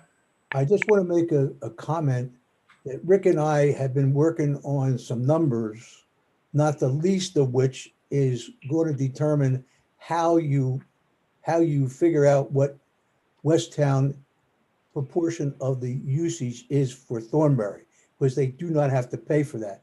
That has never been done before. That's among other things. But right now, I would consider not voting on it because, well, the question becomes is if you vote on this and it turns out that you like the system on how you go about calculating the usage of Westtown for the Thornbury usage that they're not required to pay for, or if you can always modify it, but that's the question is, do you want to go through that angst again, or do you just want to hold off until you see what Ricky and I come up with, if it makes sense for everybody? Because it could be a game changer. In other words, what I'm really saying is, it's possible that John isn't really over, that Westtown isn't really over. It depends upon what we find out. We're just about there. So I caution you that if you approve this tonight, you may want to change the way it's worded in the future, and you have to go through the whole damn process all over again. yeah, I think what we're talking about is a method of calculation, not an actual calculation, right? Well, it isn't. Well, the question is, you may find out that the method of calculation is not going to give you, you're not going to have the result that you thought you were going to have. So the question is, and I'm not saying you change it. I'm just saying that you may want to change the calculation or the numbers in the calculation. I don't know, but it's very possible that it goes up or it goes down. But we have finally figured out a way, I think, of doing it that makes some sense. It may not be perfect, but it's definitely going to be better than nothing, because they have asked for that time after time after time, and we finally figured out we got to figure out a way of doing this. So Marty, are you saying that you have another method from what is now currently proposed? And Rick, what's your comment about that? I thought we've made ground here with a give and take of the 0.5%, and that the way it was looking this year, Westtown was going to end up being reimbursing us, at least at this point. So we've made inroads there without creating a chasm with our partner and then going into some arbitration or some argument. So we made progress here. Right now, it looks like for this year, it'll be in our favor. We'll get some dollars back, but there's give and take of that 0.5% on either side, just as a little leeway to maneuver. given the fact that it's not absolutely precise. Rick, tell me from your standpoint as a manager, what do you think about what we're proposing tonight to act upon? And is there something different that Marty is now referring to that you understand? The question always been, is since Thornbury is receiving less service than they did in the past, what happens to that extra service that they're no longer receiving? And where that service goes, or who gets it and who pays for it. And we had put that question out to Westtown, and their response was they came back with the proposal that's what's written in the agreement. And when we had previous discussions on this, the board was amenable to that solution. So that's what's in the agreement. Now, there's probably a couple other ways to calculate it. But then we would have to go back and see if what they were agreeable to Westtown. What the bottom line is that Westtown is paying for more PPUs than actually they belong to Westtown, because they are fulfilling the responsibility of the fact that the contract isn't a 1/8 contract. In other words, it's a shortened contract. So you can't send you have to have the patrol cars. There's a certain number of the patrol hours that Thornbury or Westtown provides, because Thornbury isn't buying those PPUs anymore. So you should be able to subtract those PPUs in fairness to Westtown. However, up until now, no one's figured out the methodology to doing that. And if you give Ricky and I just a little more time, it's good. We think we have it, at least to the point where what we say is true. There may be an issue of the usage, the actual usage of Westtown. You may not be able to separate it out because there's no way that they measure that. But there is a way of measuring it with the Thornbury hours. Now, a couple things, Marty. I thought that East Goshen was not getting the PPUs or that it was paying for, and that that Westtown owed us some money because we weren't using the PPUs and they were. That's what I thought. No, the way John's memo works is the way they did it. There's nobody's given any idea of reducing their PPUs because of the Thornbury situation. What John is saying, that based on the PPUs, the relationship between them and us now, they went over their targeted number. And because they went over their targeted number, they owe us money. Yeah. Okay. Okay. Now, isn't it possible also, Marty, that in the next couple of years, when we renegotiate the services agreement with Thornbury, that we can recoup or build in a new provision so that they're not getting away with things that they're not paying for? it depends upon whether or not they agree to it. Well, I'm at the point where we've given them enough in this current contract, and if they're listening, I'm at the point where you don't service them anymore. we're going to get the heck out of the arrangement with them. I'm there. I don't want to. It doesn't work. I'm off track here, but I. But the point is that there is a way of providing some cost that's legitimate to what Westtown's PPU. In other words, they would subtract some PPUs. In doing that, they are not going to have to pay us. In other words, it's probably going to be self-defeating for us, but it's fair to Westtown, because they are getting screwed now. Now, the other item is too, that, and of course, well, I'm not going to get into the details, but as the board knows, we're talking about a bigger kind of issue here that we're going to be likely examining in the months ahead. And one of the central questions is, as an organization, as a WEGO with the respective partners, do we actually need all the PPUs that are available through the current organizational structure of patrols and staffing that we have? That's one of the big questions that we're going to probably be looking at in the next 12 to 15 months. Well, there's no question about that. Yeah, you're absolutely right. But right now, we need to get our budget set, and we need to get the police budget set. And I think this is the way to do it, a way that doesn't get us into an argument with Westtown. I agree with that. And I think there's a motion on the table in a second. Yeah, and I'm going to comment on the fact that if the method that you're referring to, Marty, is anything anywhere near similar to the convoluted matrix that we use for our compensation with our employees, I don't want any parts of that. I want it to be straightforward, and this is straightforward, period. I just, that's my comment. Well, I'll be happy for you to tell Westtown that they don't deserve any credit, because they do. And that's a fact. Well, no, wait a minute, saying Marty. that. I thought they've already agreed to this agreement. They did. I'm not changing the agreement. I'm adding to the agreement. I'm not changing the agreement. It's going to be the same ratios. It's just a question of that there's a methodology that's been figured out to at least provide some for sure that's you can count on. What I am saying that is there's additional PPUs that are included in West Town's budget for policing that they can't, you can't pull it out because you need one more calculation that somebody has to do something. And I can explain it when I see the numbers, but the simple fact of the matter is there is a sum of it you can get back, and they deserve it. They shouldn't be paying for something that is not their, they don't have the use. They have to provide it, but the only reason they have to provide it is because we don't have any alternative. They're not using it.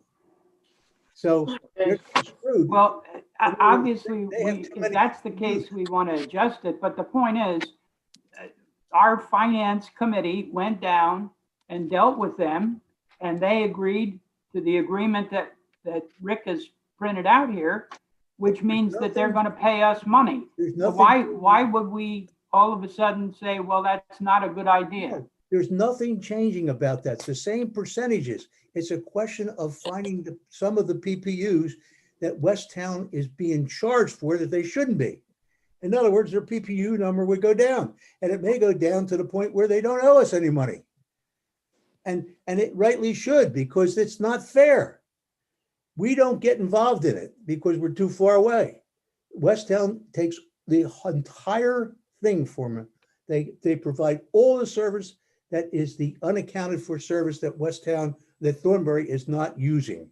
Well, then, if Westtown, as thrift conscious as they are, is in that circumstance, how come they're not coming to us and you're being their advocate? I'm not understanding what. I don't understand it. Hey, look, I don't understand it. No one's been able to figure it out. I asked another question. I'm in the process of doing that. Smile, Chris. We probably have a way that they can subtract some PPUs. And in doctrine of fairness, if you know that they are being billed for PPUs that they didn't use, for sure. All right. Because it's part of the contract that's not being paid for by anybody. And it's not fair for them to be over. And as a consequence, you got to do something that's fair. Now, that is not changing the allocation method. The method is going to stay the same. There's nothing being changed about that. But Marty, doesn't that come back to this bigger question we're going to be looking at in the next year or more as to what, do we need all these PPUs? And in that process, if we determine that we don't need all the PPUs, maybe there'll be some parlance that will occur that will bring back the relationship of where the PPU should be, and then Westtown will get in a better position. Is that my? Maybe. I don't know. Yeah, I don't either, but at least we're going to examine it. Westtown's only getting part of the service because some of it's not going to anybody. I have to confess that I'm not totally understanding the new math, and I think we have an agreement with Westtown, and I think that once I need to sit down with Marty and Rick and whiteboard the mathematics so I can understand this. But in the meantime, I think we have a motion on the floor. And if you would share that with me, if you learn, David, that would be great, because I'm in the same position. I'm ready to vote. It's okay. But try to come up with something that we don't send a check back to Westtown. Well, you could. You could. Well, not this year. Well, that's what I'm saying. If I was Westtown, we haven't agreed upon. We have an agreement. I'd be paying the full load of the contract that they can't fulfill. That Thornbury is not fulfilling. That's not fair. It's not us. We never are involved in it. Now, I will be perfectly candid. I do not agree with the method you're using because we know that that the chief has the obligation to finicky the numbers around to get the percentages that you have. We actually used less PPUs than what we're being billed for. We know that. Now, And that's where we are at the moment. That's but where that- but that's And- okay. and in If we fact, don't let accept me that, add that's something on okay. there. But Let me- you can't accept the fact that Thornbury or Westtown is being billed for the unused portion of the contract because Thornbury does not have the whole deal. That's not fair. They're not getting any benefit from it whatsoever. But that's the math I can't understand. The math where we didn't get ours and we're overpaying, they didn't get theirs, so they're overpaying. Well, no. You know, If we both have to be all the That's in the overpaying. context of the. Well, there you go. There's the big question. Maybe we don't need all the PPUs that are out there. That's just us. First of all, we've got an agreement. We've got an agreement, so let's move forward. Okay, prove it. And if I come back with a way, then you're gonna have to. Well, listen, if we can understand. I will tell you that Westtown will go for it for sure. Because Okay. they're asked that question before. Nobody came up with an All answer. right, share it with us before you share it with Westtown. Motion and a second. Yeah, that's what I'm saying. I'll All call the que- Any public Anybody comment? Is anybody upstairs? Susan? Yes, Bill, you have your hand up. Go ahead. Yeah, the only comment I do have is that I would like to still get to this public comment period at some point in time tonight. All right, thanks, Bill. All right, we got a motion Just and a about there, second Bill. on the current proposition. Okay.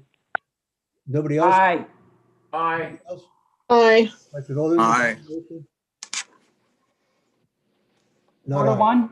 There's 4 ayes. I don't Four to agree one. with the base. I don't agree with the base logic. All right, 4 to Bill, 1. you know, 4 to okay. 1. It's 4 to 1, Susan. Thanks, Marty. Thanks. All right.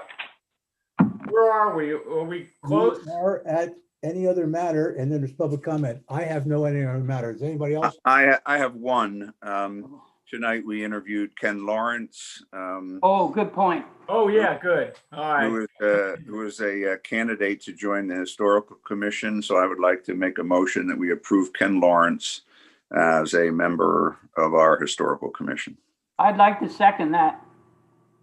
And that is to fill an unexpired term. That is a motion, but the people don't have any idea what we're talking about, so they can't.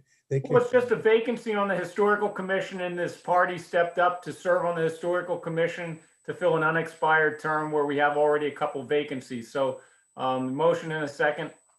Yeah, I'll call the question on that one. All those in favor of the motion? Aye. Aye. Anybody opposed? That's 5-0, Susan, on the Okay. appointment. Mr. Chair, I just wanted to also add under any other matter that I did email the board today with the October 2020 financial report that is typically presented at the second meeting of the month, would have been presented to you November 17th meeting, but since we focused on the budget, Yeah. you should have that in your email for today. Are you I going thank to have the November one I also? didn't get a chance to open it, but thank you for that. We'll Sure. take a look. Are you going to have the November one too? I will have the November one at the next meeting, December 15th. Yeah, you're going to have 2 of them. Yes. Okay. And the October financial report is posted on the website. Already, right? Yes. Okay. Thanks. I have a comment under any other matter as well.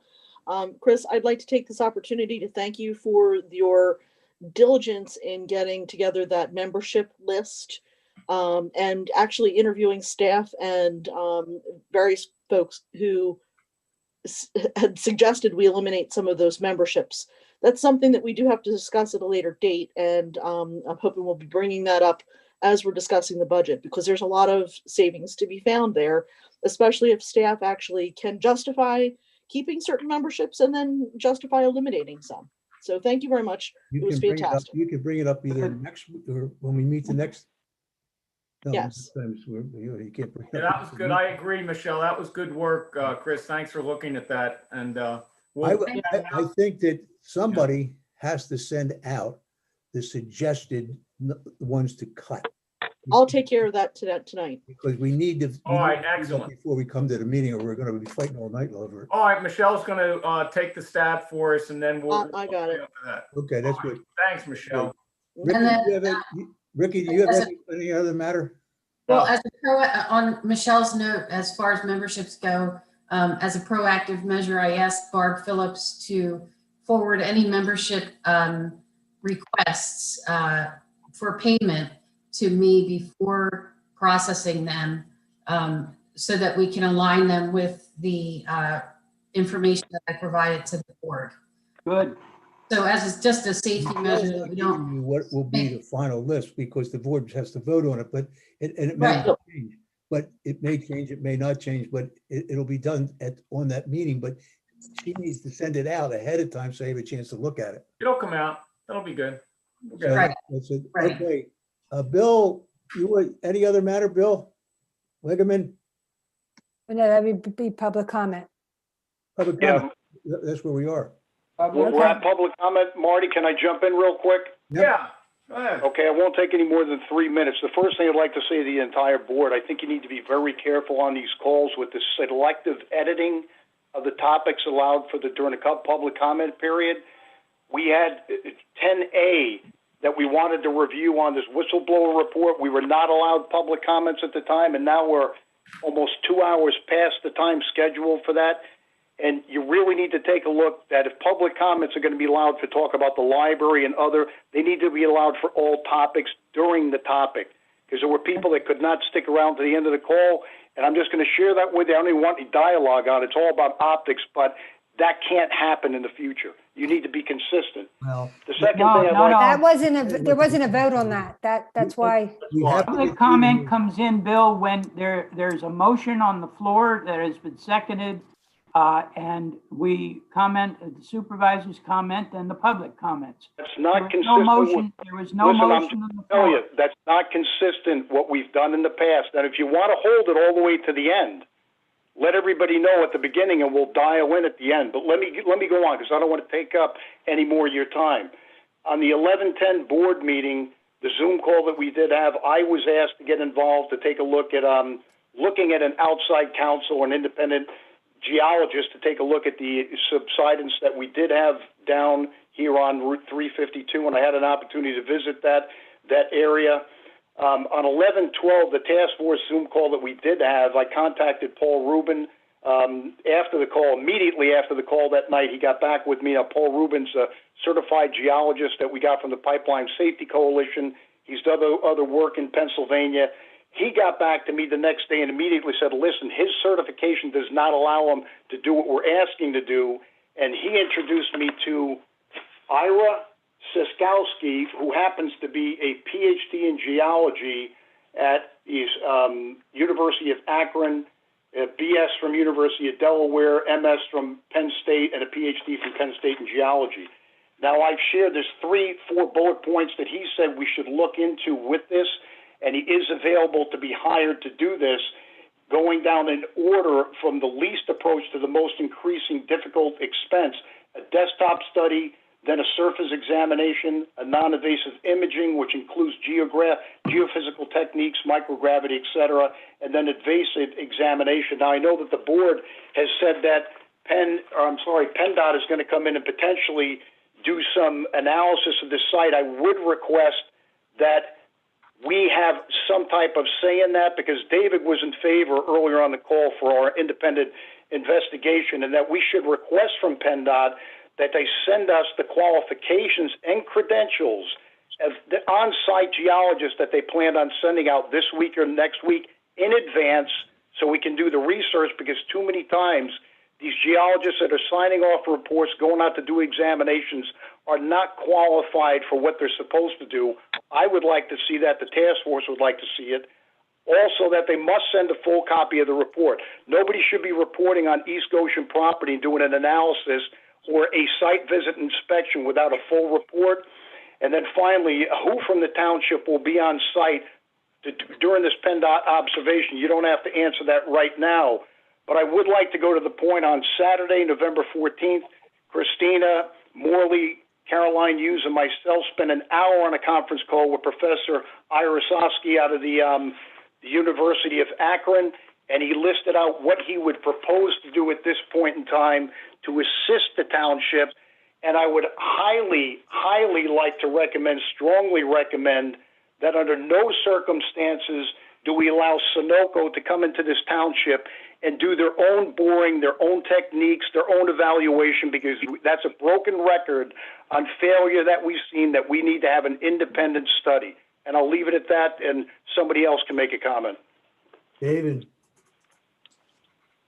You're the man. No, I'm in total agreement with what Bill just said. Okay, I think where we are is that the township does not want to have to spend the money itself. Move up toward your microphone. Yeah, so we can hear you. I believe that what we concluded at one point is we did not want to have to pay if we could find someone else to pay for it. Now, Sunoco has decided that they're not going to pay for it. However, if in fact they're in the right of way, the subsistence is in the right of way of PennDOT, they would do the digging and they would have the geologist of whoever that is. And now, as far as I understand, that if they're going to have a geologist, they want the group, the task force group wants to know the credentials of that. Are they legitimate, number one, and number two, what are their credentials? And I think that's a fair comment. However, if PennDOT passes mustard, then they will do it, and the township will not have to pay anything. I think that's where we were. Isn't that right, David? Well, yeah, but I think what the residents want, what the pipeline task force is asking for, is a definitive geophysical survey done by a qualified professional that will answer the final questions. Right now, PennDOT sent out somebody, they didn't really bring any survey equipment. They did a visual, they came back, they said it doesn't look like it's related to the pipeline, no written report. And this is getting frustrating. So my view is that, now we have Sunoco offering to do what they're offering to do, but their credibility is zero with certain members of our community, myself included. Number two, we have PennDOT, but we don't know, are they going to develop a report? Are we going to get a copy of the report? Who's coming out? Do we have a qualified geophysical person on site with if they're going to send their public works guys out to dig a hole and they don't have a qualified geologist on location, that's not going to be acceptable. It's not going to be a definitive study by a qualified geophysical survey person. So that's what I'm supporting. I think that's what the pipeline task force is asking for. I think the residents deserve it. What PennDOT would bring in terms of the people? I thought they had a geologist that was going to come. It's my understanding they have a geologist in their geotechnical unit. Yeah, and we made it clear to them that the guy is supposed to give us in advance the qualifications of that person, right? Well, no, I asked PennDOT if they whoever comes out, if they have a professional geologist, and I was told yes. The only other comment I make is, if PennDOT comes out and we're not satisfied, we can always go do the study. Oh, absolutely. So, yeah, if we're not satisfied with the results, the board could do the study at that time. Rick, I thought it was Sunoco that offered to do a study. What Sunoco offered to do is they were going to essentially give us their information, and they would do ground penetrating radar. I believe that's what GPR stands for, which is something similar to what they did up on Boot Road. They're going to do that at no cost to the township. Well, David, and PennDOT is going to come out, and they're going to bring the geologists and dig down and see what they can find. There may be some subsurface utility down there that's causing the problem. We don't know. And they're going to have their geologists come out. Okay. And once it's done, we will ask PennDOT for a copy of the report.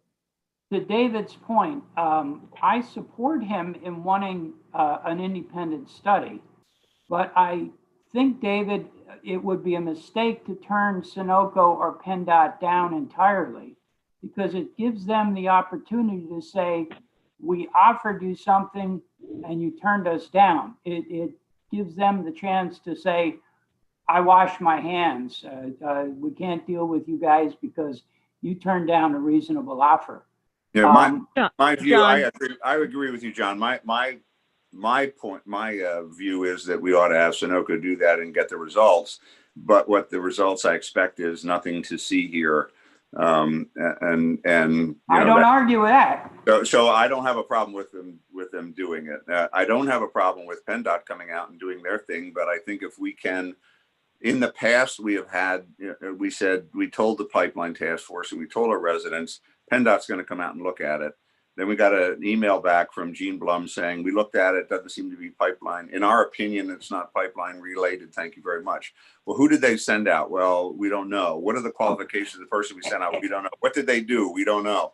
That's unacceptable. We need to know in advance. And they literally looked at it and probably walked away after they looked at it. I understand all that. Exactly. I just wouldn't turn them down. I support having an independent study, but I wouldn't turn the both of them down. No, I agree with you. A, we may get something worthwhile, and B, I don't want them to be able to walk away and say they turned down a reasonable offer. Yeah. Not everybody on the pipeline task force or the residents would agree with that position, but I do. So, well, Can I interject for a second? Hi, could I interject for a second? It's Christina. As I'm listening to everything that's being discussed, it sounds like the prevailing theme is that we want these other entities to do the work so that we don't have to spend any money. And I can understand that, but I think that if that's the approach that we're going to take, then we really have to be assertive in putting forth what we expect from these other entities. And that's what I'm not really hearing. I hear that we kind of have an idea of what PennDOT's going to do and who's going to do it, and we're going to ask them to send us a copy of their report. But I think that if we can turn this around a bit and send a letter to PennDOT and say, this is what we expect before anybody steps foot on the site. We would like, and we have to send a very clear, articulate, bulleted list to them that says, we want to know the name and the credentials of any and all staff who will be on this site, number one. Number two, just like Bill said, we want a full report provided to the township within 5 days of the evaluation. Number three, we want to know ahead of time, is it going to be PennDOT staff or is it going to be a subcontractor who performs the work? If it is a subcontractor, please identify the firm. I'm curious if it would be Schnabel or if it's going to be Retu. So I think we need to clearly set out what the expectations are ahead of time so that we don't find ourselves chasing information later on. That's the first point. The second one, I would just like to go back to what John Herzog said earlier in the call when we were talking about the denial letters that came back from the DEP, the PUC, and the Attorney General's office. And that was that he made the statement that we're not interested in the whistleblower, we're interested in the subsidence. And that is absolutely correct. And so I think that the reason why those 3 letters came back as denials was because of the way that they were written and what they were asking for. And so while you're not going to file an appeal because you know that the appeal will be denied, what I would urge the township to do is to resubmit the right to know request and ask for information related to the sites and to the geology and to the subsidence that is present at that location. And I think that those will go through because I am having relative success with the right to knows that I have submitted. They have come back with timeframes and not denials. So, Christine, if we did that, would we be redundant with your effort? Well, if you don't ask for the exact same information, but if you ask for I mean, we can talk about it separately about what you might want to ask for. But I think that if you resubmit it, I mean, I didn't submit anything to the PUC and I did not submit anything to the Attorney General. Okay. How about this, Christina, and or some of your colleagues on the Pipeline Task Force? How about if you draft the type of right-to-know letter that you would like us to submit, share that with Rick Smith, and let him forward that to the respective entities again, fine-tuned with the wording that you'd like to put on. We'll put it on our letterhead and send it off. How would that be? And I would add on to your first point, Christina. We look to the Pipeline Task Force for recommendations and direction to the board and information. On your first point, specifically what we need to ask PennDOT for before they come out, that would be really helpful if the Pipeline Task Force would give us those recommendations. Absolutely, yeah. I can do that. Yeah, I can do that, because what I'm feeling is that we are right now in a position where we're more bystanders and we're watching to see what these entities are going to do. And I'd like to see us become more active managers of what these entities are doing. And I feel like we need to be orchestrating this a bit more rather than waiting to see what shows up. And then the last thing that I wanted to just... Hold on 1 second. I'd like to ask 2 questions. Okay. One, it may sound a little bit obtuse, but specifically Rick or Chris, we were talking about police matters a little while ago and the PPUs, and it looks like at the moment we're supposed to be getting some dollars back from Westtown. Is that in the budget for 2021, a payback from Westtown for PPUs? Is that in the budget? No. And how much is that estimate at the moment? About $35,000. Half of $70,000. And say that, John? Half of $70,000. Yeah, okay. So in other words, it's not, there's a likelihood we're going to get some dollars back from Westtown for this PPU matter. It's not in our 21 budget. So they may be some dollars that may come through that we may be able to consider relative to these requests and these indications, et cetera. That was why it was a little obtuse. I just wanted to see what the status was of that, and that may be some funding that we may be able to make available, maybe.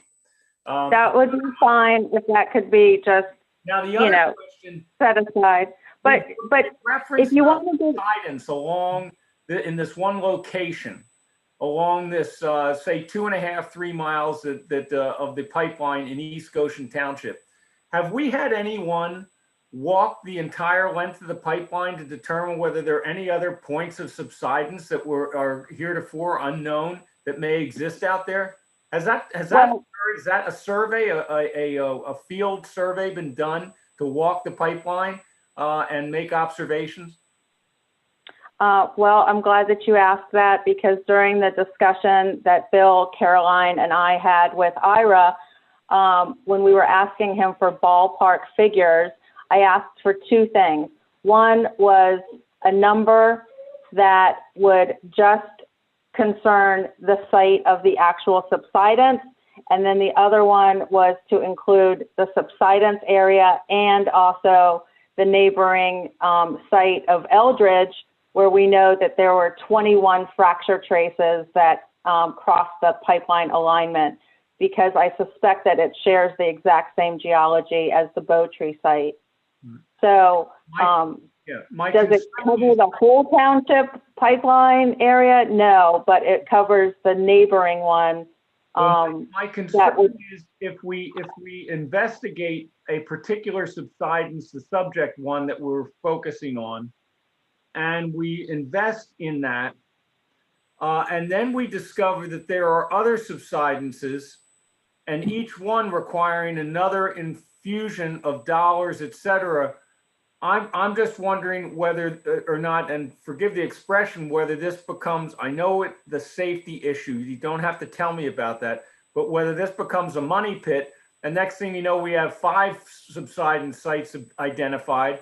We're not getting cooperation from anybody else, and then all of a sudden it's all on East Goshen Township to excavate and determine multiple subsidence sites with no end in sight. I'm wondering about the extent of this, and particularly since we don't know whether other subsidence exists along our section of the pipeline in the township.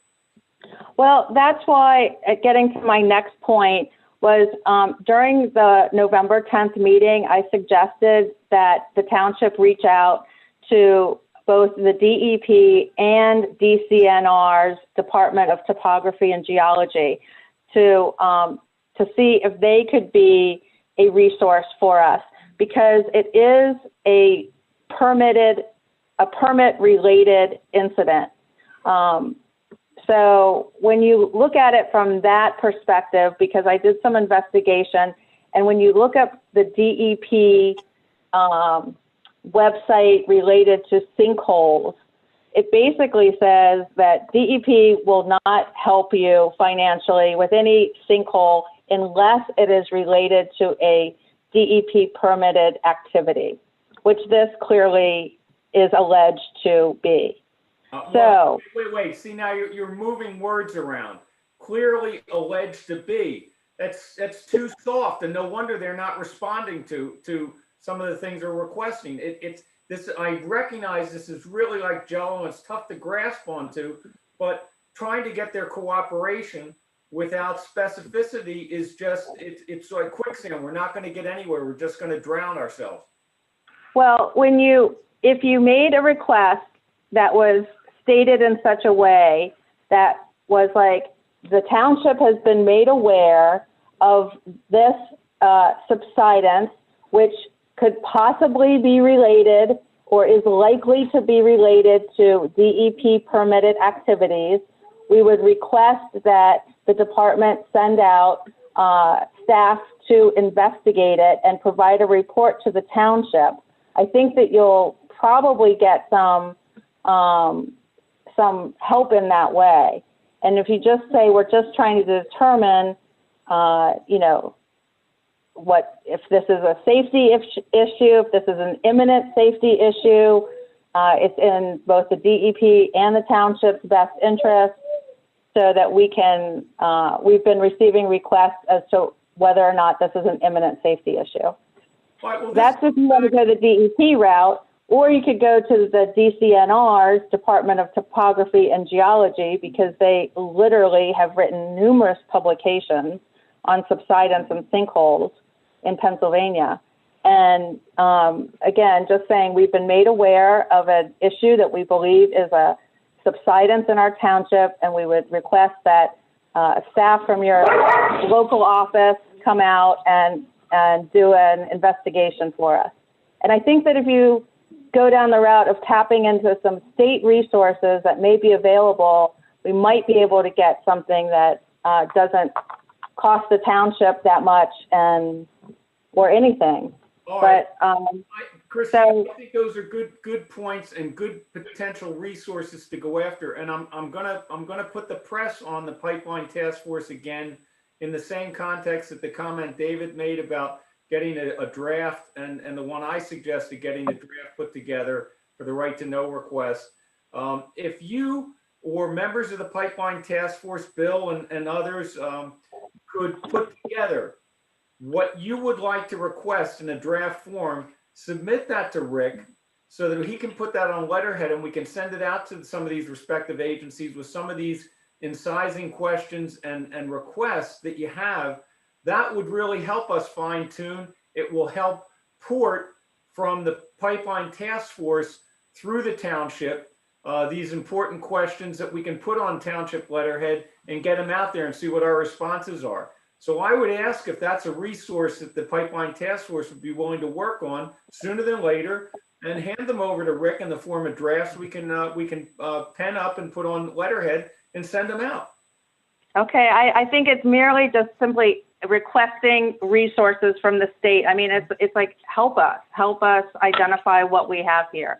And that's like a right to know request that says, give us everything you got. We got to be specific. And I think you have the ability to do that. And you've proven that with your research acumen and your interest to be able to pinpoint this and put some wording together that will be effective and, help Rick, help the staff get it off, and on behalf of the board with the pipeline task force behind it.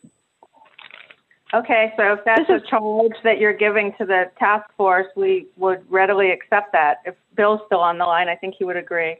If my colleagues agree, Michelle and John, David, Marty, weigh in. I agree. I agree. And then finally, I just wanted to say, I want to just lend my comments about the Sunoco and the GPR testing. I think that, to have them come in and do a nothing to see here test is futile. I don't see any help that I don't see the use of that. Every other site where they have done that, particularly Boot Road, they've just said that whatever is there has nothing to do with the construction. And I don't see what the point is of having, let me just go back.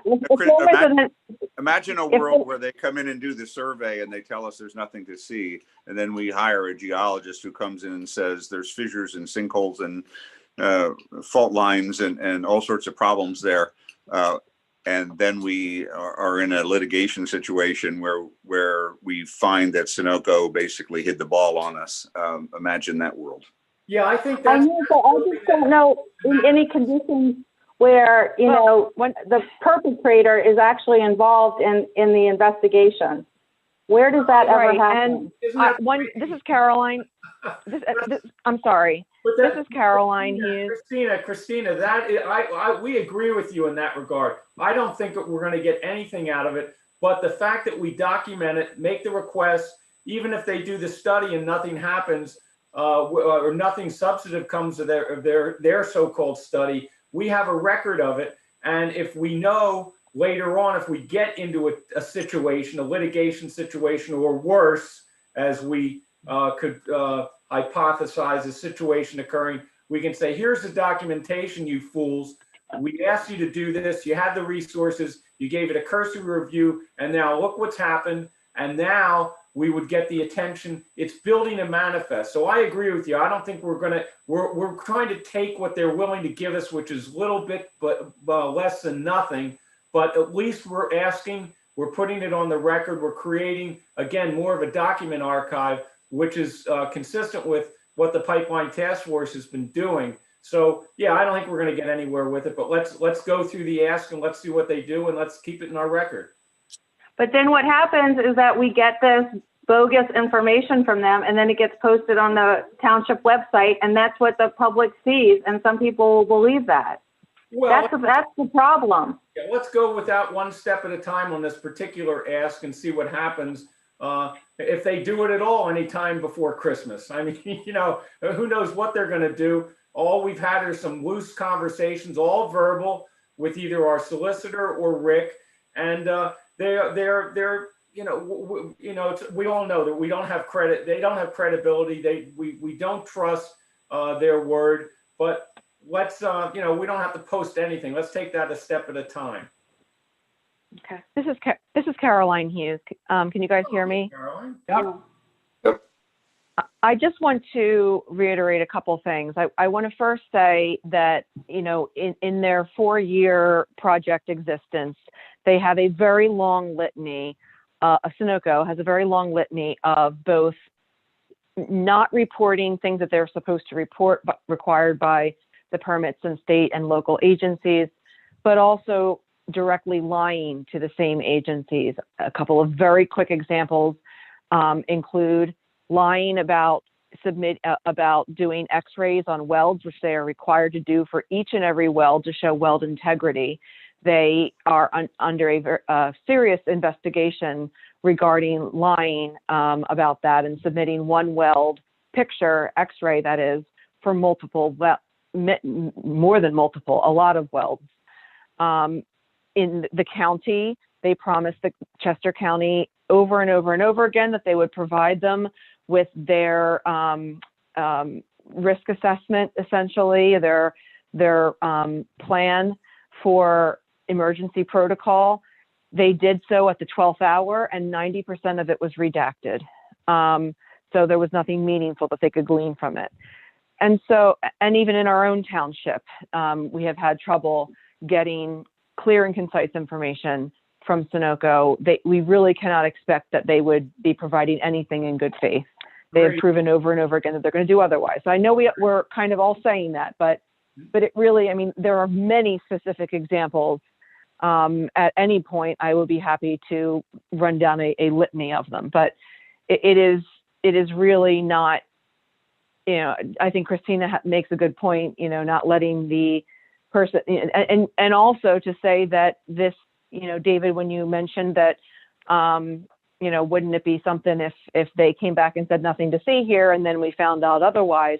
I would say that we already have allegations of exactly that, where someone, you know, working on the site is alleging that they covered up very serious concerns. So we already kind of have that in existence. Number two, you know, I agree. Caroline, let me ask you something. With these allegations and the refusals of our right to know requests from the three entities that wrote us letters back of exempt and not able to fulfill our request, do you think in their comments of those entities, with their comments about investigation, et cetera, that those three entities, the Attorney General, DEP, and the PUC, do you think that they're trustworthy? And when they finish the investigation, if there's something there that we're eventually going to learn about it, or do you think that's going to be? Can I ask something real quick, Dave? I mean, Mike, to add to what you just said, what is their definition of investigation? Oh yeah, that's a big one. Who knows exactly what? That is so arbitrary. That within itself is you definitely can appeal that, and even the courts will say that's too arbitrary. They don't define the definition of investigation. Well, yeah, that's a whole nother Absolutely, that's absolutely accurate. But unfortunately, that has been a very repeated phrase. And the Attorney General's investigation has been ongoing for the larger part of 2.5 years.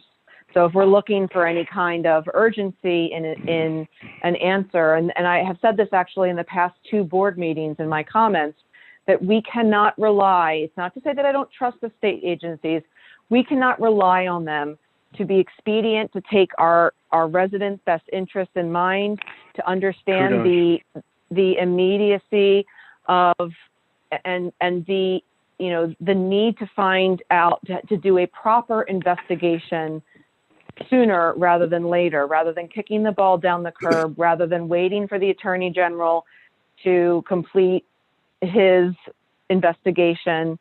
You know, again, this has been ongoing for 2.5 years. But really, the people that have the most to lose, which is the township, are the ones that need to be driving this investigation. And so, to Christina's point, we need to, if we are allowing PennDOT to come in, we cannot let Gene Blaum or anyone say, yep, we went out there, thought, you know, nothing to see here, when it was very obvious that they did nothing but look at the surface. And that's not, again, that is not any level of assertion of the integrity of what's going on underneath. And that's exactly what the whistleblower talked about, what was the problems underneath the ground, not what's visible to the eye right now.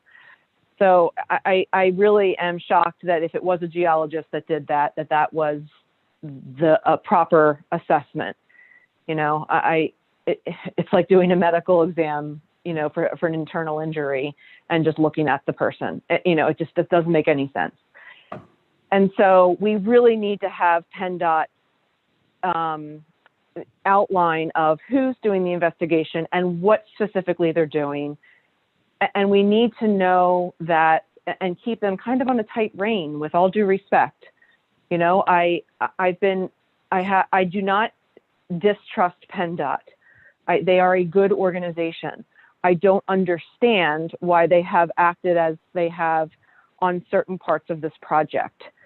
But maybe there's something that I'm not understanding with that. Having said that, speaking to this issue alone, it is not, they already have started to, their initial response was really very poor. And so that makes me even more concerned that this is once again another agency that doesn't fully understand the potential for risk to our residents.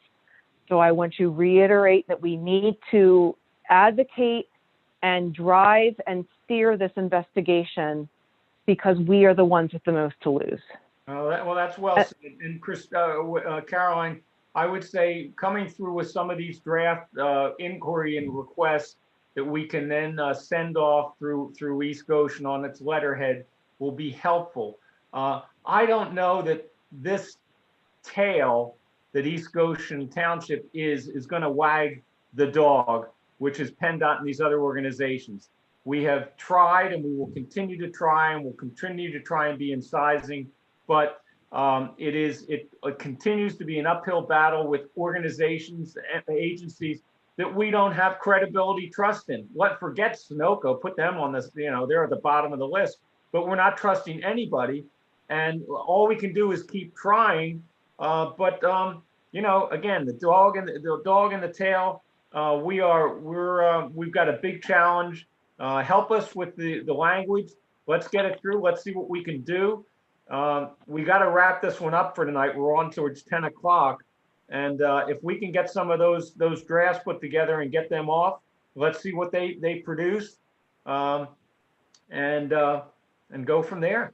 And try, and as you say, try and continue to keep it active within the resources that we have in our own abilities. And as far as what you were saying regarding if Sunoco comes back and says, well, we made a reasonable offer and you declined it, we don't owe Sunoco anything. We don't. No, wait a minute. Now you're going too far with this. I'm not putting words in your mouth. Listen up for a while. There is nothing we can do to make Sunoco, the Public Utility Commission, or PennDOT come out and do what we want or what you want. If I could, I would. But you're talking as if we're refusing to take your suggestions and refusing to take all of the authority we have over those agencies and exercise it. We don't have authority over those agencies. I'm not suggesting that you do, not at all. It sounds to me like you are. I'm sorry. No, I'm really not. I'm actually advocating for what we do have control of, which is the option to do our own investigation, because we don't have control over PennDOT. What my point was with giving them direction and making sure that they're working within, rather than being a passive observer, to be actively communicating very specifically, very emphatically for what we need to know to be able to make the right decision, to have the information that we need, from a lawyer, to the evidence that we need to be able to make a good judgment call. That's right. My point. My point with Sunoco. Can I summarize at 9:53? Let me summarize. I think the board has agreed with the input from the public and members of the task force tonight through public comment period that the pipeline task force will help us clearly define what we expect and want from PennDOT with regard to the qualifications, the people, and the processes they will use when they come out to look at the subsidence area. That the pipeline task force will help us narrow a right to know request that we will submit to the appropriate state organizations. And number three, that the pipeline task force would help us draft a letter that we might send to the Department of Conservation and Natural Resources or other organizations that make a general inquiry onto, we are aware of the sinkhole in our community, how can you help us? And those three things are actionable. Yeah. Okay, good. I just want to finally, there's nothing to do with the whistleblower complaint, say that I really wish and hope, would suggest that the board would consider or reconsider where the public comment is in relation to everything. I totally understand why, this decision was made, but it is in terms of public engagement, it is really, really difficult to have to hang in for the whole meeting to be able to speak for a few minutes. Caroline, this is John again, and this is my night to blow. We've been here since 6 o'clock, and we don't get paid. Well, we do. Yeah, we get $4,000 a year. We've been here since 6 o'clock, and we do this twice a month. And we have other meetings. I have the police commission meetings. Everybody has meetings with other outfits. So I'm sorry you didn't get to talk earlier, but we No. we spent our whole evening. I didn't have dinner yet. Right. We spent our whole Excuse me, evening. I'm sorry.